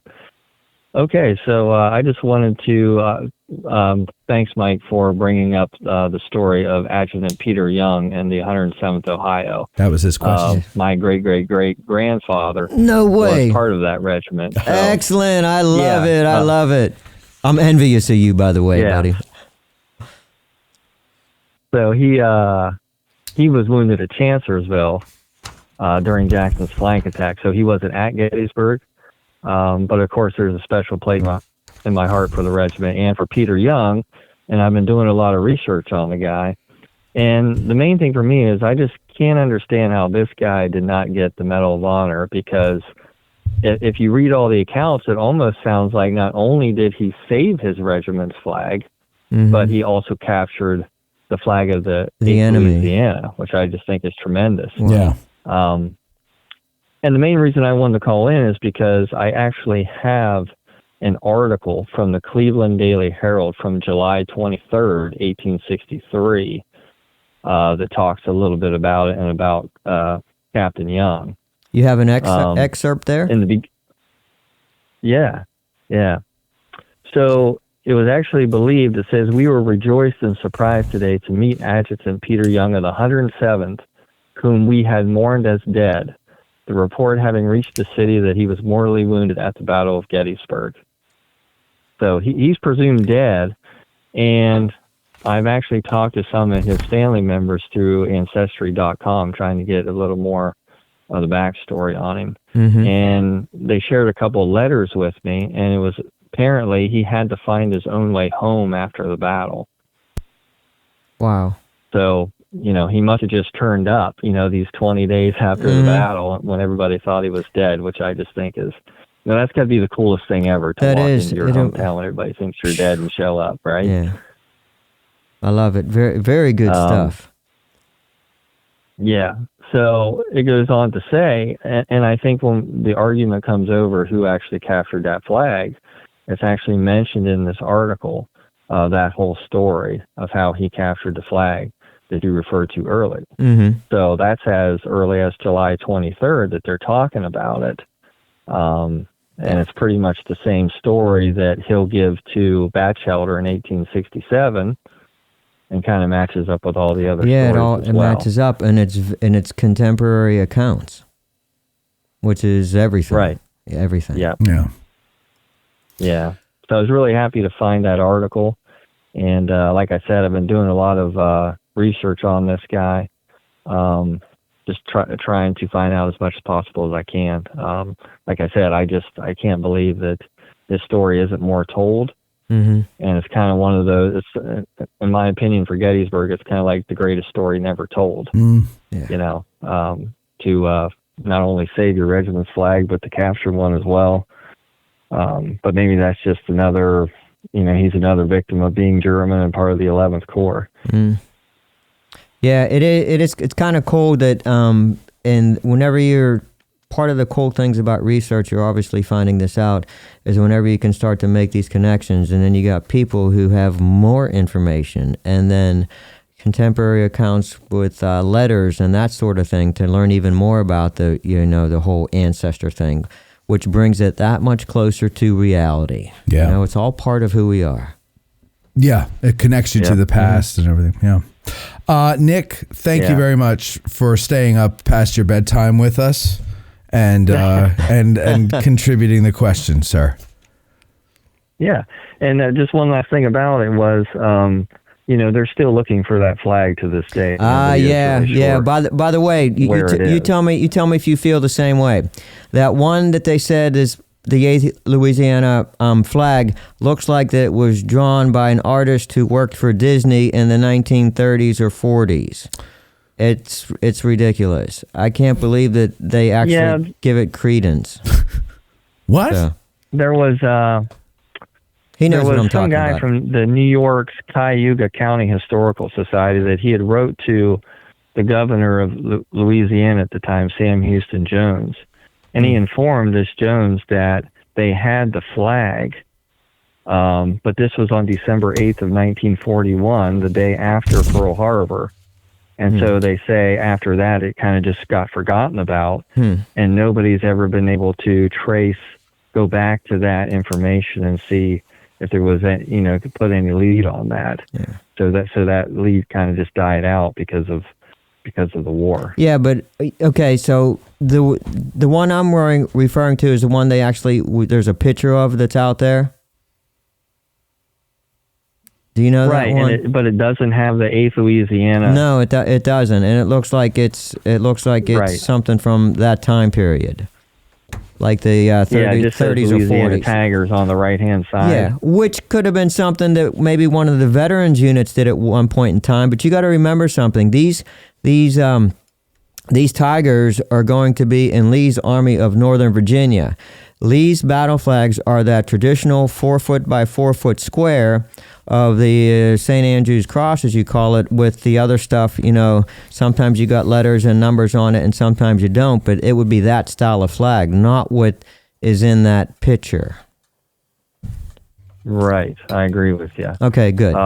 What Young had to say about it after the fact, what he told Batchelder, he said, "The colors I left with Sergeant Major Henry Brinker, who next morning gave them, according to my request, to Lieutenant F.C. Sir, who took them to 11th Corps headquarters. I have tried to obtain them since, but cannot ascertain what disposition was made of the colors captured by the 11th at Gettysburg." Wow. Yeah, never. So yeah, but might turn up sometime. And, I talked to Scott Mingus about it as well, because he had written that book about the Tigers at Gettysburg. Yeah, which I recommend. Said, very good. He's had no luck finding that. Yeah. I haven't seen. In fact, I haven't seen any verified Tiger unit flags. And now, granted, Okay. I've only been looking for 6 months, so I haven't found anything. That doesn't mean it's not there, but I haven't seen any. Huh. But remember, Army of Northern Virginia, their style, that square. Right. So. Right. All right, Nick. Okay. Thank you very much. Get to bed, sir. Yes, Thank sir. you. All right, guys. Have a good evening. Thank you, very much. Nick. All Thank right, you. good Thank night. you. Okay, so let's see. Ralph Siegel, a fellow licensed battlefield guide, he has 2 questions. He says, were any mulatto troops in the Louisiana regiments? My opinion is there has to be. Okay. We talked about the intercultural race mix that's going to be in that city. Again, more than 300 years. That's one reason. But the other reason is because there was a wounded colored soldier in the 8th Louisiana Infantry. Okay. Buzzy and Buzzy have him listed here. His name is Charles Lutz. And I just want to read this thing that's about the entry. Charles F. Lutz, this is the 8th Louisiana Infantry, slightly wounded in the left arm, 2 July. He was left with a Confederate wounded at Gettysburg and captured at a Gettysburg field hospital on July 5th with a favorable prognosis. Exchanged from DeCamp Hospital September 16th and was furloughed on the 30th in 1863 and never returned to his unit.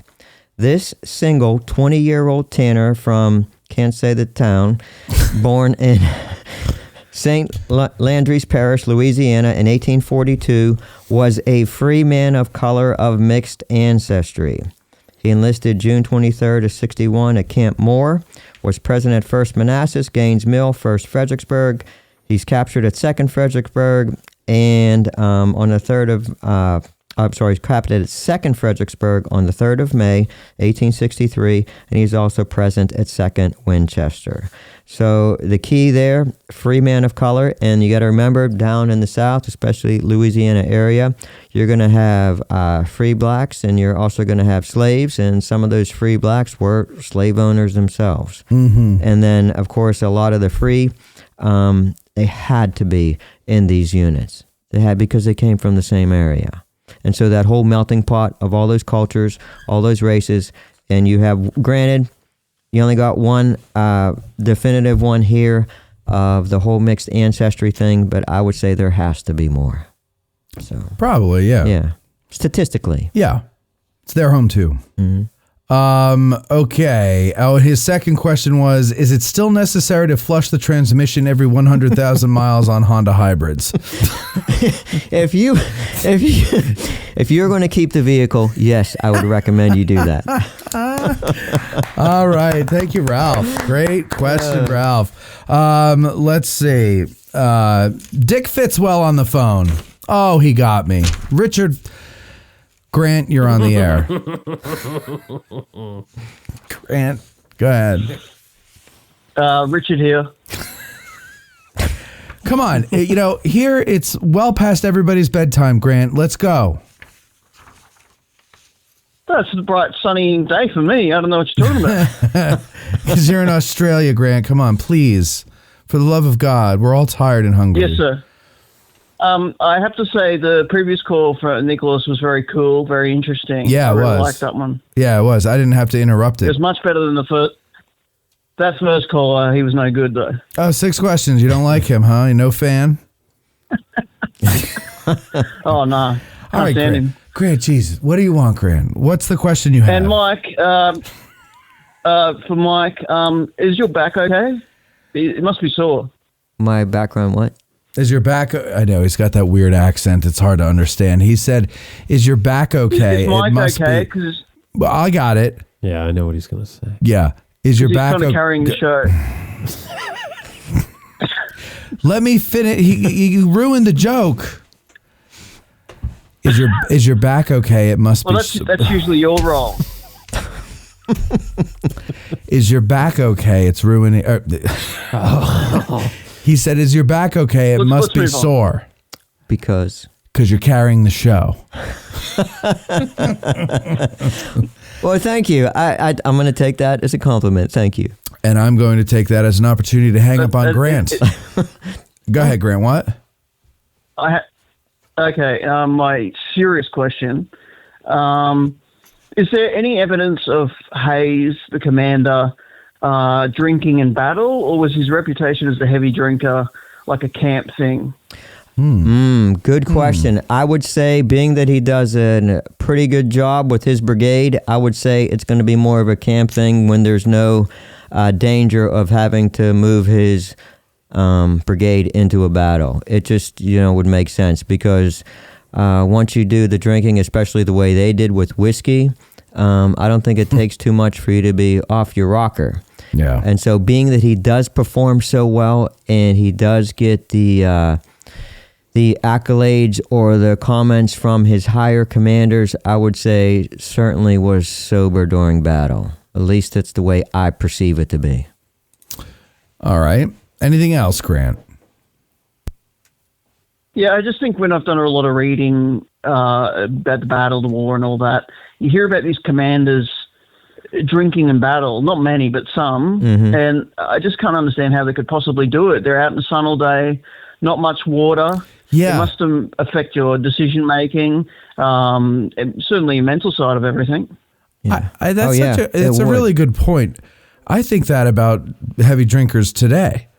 How do you function? Yeah. How do you function? I know somebody who can drink his face off one night and get up the next morning and go for a jog. And I'm like, no. I don't know how you. No. I mean, he drinks, and it's like he gets up. He's in good shape. Well, he's in good shape. Yeah, good for him. Good for him. I have a heart attack watching him drink and thinking about the jogging in the morning. I had a heart attack watching the show. Grant, you are a gentleman and a scholar, and may I say to you, as a diplomat, and you're a lady and a kind feminine. You are a kind feminine. A kind feminine. Gotta go. Thank you, Grant. Eric Houston wants to know, what was the significance of the Louisiana Tigers' involvement in the Confederate retreat after Gettysburg, and how did their actions during the retreat reflect their role in the larger campaign? I think he just... Okay, let me say this. Yeah. I actually looked for instances with that, specifically of course, the big volume on the retreat is Kent Masterson Brown. The only references that he has and quotes and stuff that he has from the Louisiana soldiers are ones that are wounded, and basically they're just followed from hospital to hospital. There's no incidents about the thievery, the drunkenness, and all that sort of thing. Just about hospitals and moving around and that sort of thing. Someone else has a question. You're talking about thievery and stuff. Robert Maggie, or is it McGee? I always forget. I think it's McGee. Robert M. He says, I've read a few stories about how the Gettysburg citizenry were petrified by the Tigers' fierce reputation and how it was reflected in some of their interactions with the soldiers, making themselves at home in the town. But it's been a while, and I don't remember any of the details. If Mike knows and can share any of these anecdotes, that would be great. As I recall, they were pretty funny, though probably not for the citizens having those conversations. Yeah. Can you give it a basic one? Just that he forgot them. So go ahead, give us a basic one. Most of it's going to have to do with most of it's will have to do with whenever. Of course, they're in and around the town. That's not a heavy situation. We're going to be going into battle in the next 2 minutes, that sort of thing, where they're going to be soliciting, if you will, whether it be for liquor or whether it be for food. And the reputation, we talked about this early on, is going to, everybody's going to know the nature of the Louisiana Tigers and what they're capable of. So they're going to panic right away and just flat out give them whatever they want. So I will say one other thing. There's another story where the Tigers were going by, and they're going to wind up stopping at a farmhouse, which they often would do, stop at various farmhouses and such. And there's going to be a young boy who is rocking on the porch and in a rocking chair. Okay. I thought you meant playing guitar. No.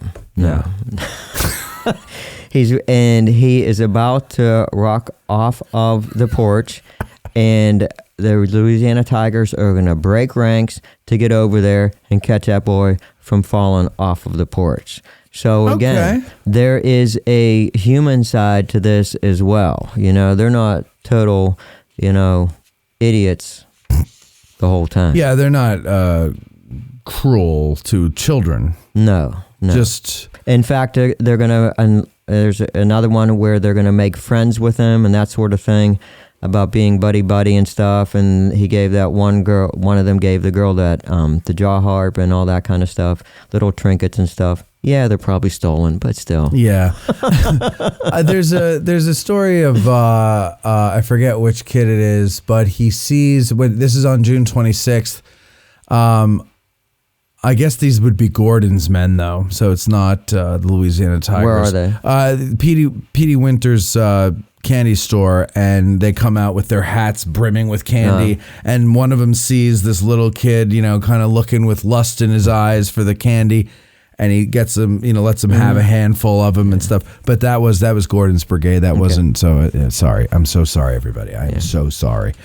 I messed that up. Yeah. Oh, and I can't cut this out. This is terrible. Glenn M says, I'd like to ask Mike about what it is like for Hayes's Brigade to lay in Weinbrenner's run from sunup to sundown on July 2nd, knowing if you stick your head up, you lose it. I can't imagine a few thousand men laying in the sun all day, all of which have to go to the bathroom, waiting to get up. People make your reality hell. The sun alone can kill you. I'd be ready to F them up. Yes. Okay. So that wasn't a question. Well, was it a question? Yeah, it is a question. What any stories they about? There are several accounts of this where they have to lay, whenever they find the spot where they're going to be out of the direct line of rifle fire, most of them are going to have to lay absolutely flat. Okay, again, what he just said about you just stick your head up, boom, it's going to get shot off. You're going to have 3 bullets heading towards your head. Yeah. And so they did complain about this, and they're going to wind up passing the time there at Weinbrenner Run by playing cards, believe it or not. And, of course, talking the whole time. And, of course, drinking and eating whatever they happen to have on them. Delicious. So, just biding their time. Just biding your time. It's got to be a nightmare. Oh, it was. And, again, they were not happy about this, but that's one of the natures. And one of the reasons why, remember, they go out there earlier in the morning on day 2. The attack is not made until dusk. And so, for that long period of time, they had to stay there, because if they were to move during that daylight from their position, and they would have to either make a sprint and be in the enemy's view for I don't know how many yards, depending where they all are, anywhere from 50 to say 100 yards, and they would get picked off. Yeah. So what are they going to do? They're going to lay down. As would I. Yeah. Mike, thank you very much. You're welcome for doing this. It's good to see you. We don't see you often enough. I know. Well, you're gone all winter. I'm gone all winter, and it's bus season. Yeah. Although I did see your buddy during one of my bus tours. Hubity-doo-dah. Yeah. So by extension, you saw me. Yeah. From my past. I was like Matt Callery. Yeah. That's funny. He's like, yeah. I don't know why he acts like he barely knows me. I mean, we were very close. It's so funny he said you were close. Yeah. Yeah, but it took me a while he said enough, and I was like, it's got to be Matt. We were very, no, I gotta call him now and be like, how could you act like you barely know me? Like, I mean, I get it, It's been a long time. It has.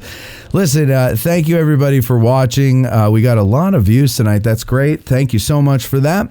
And also, thank you for the super chats. That was super awesome of you to do that. Courtney, are you awake back there? I am. Okay, good. Did you have fun tonight? I did. Good. I did. Loved it. You did. I could tell. And I like that new angle on your camera there. It's a more interesting angle. What do you think? Not of you per se, but just, the room. That's terrible.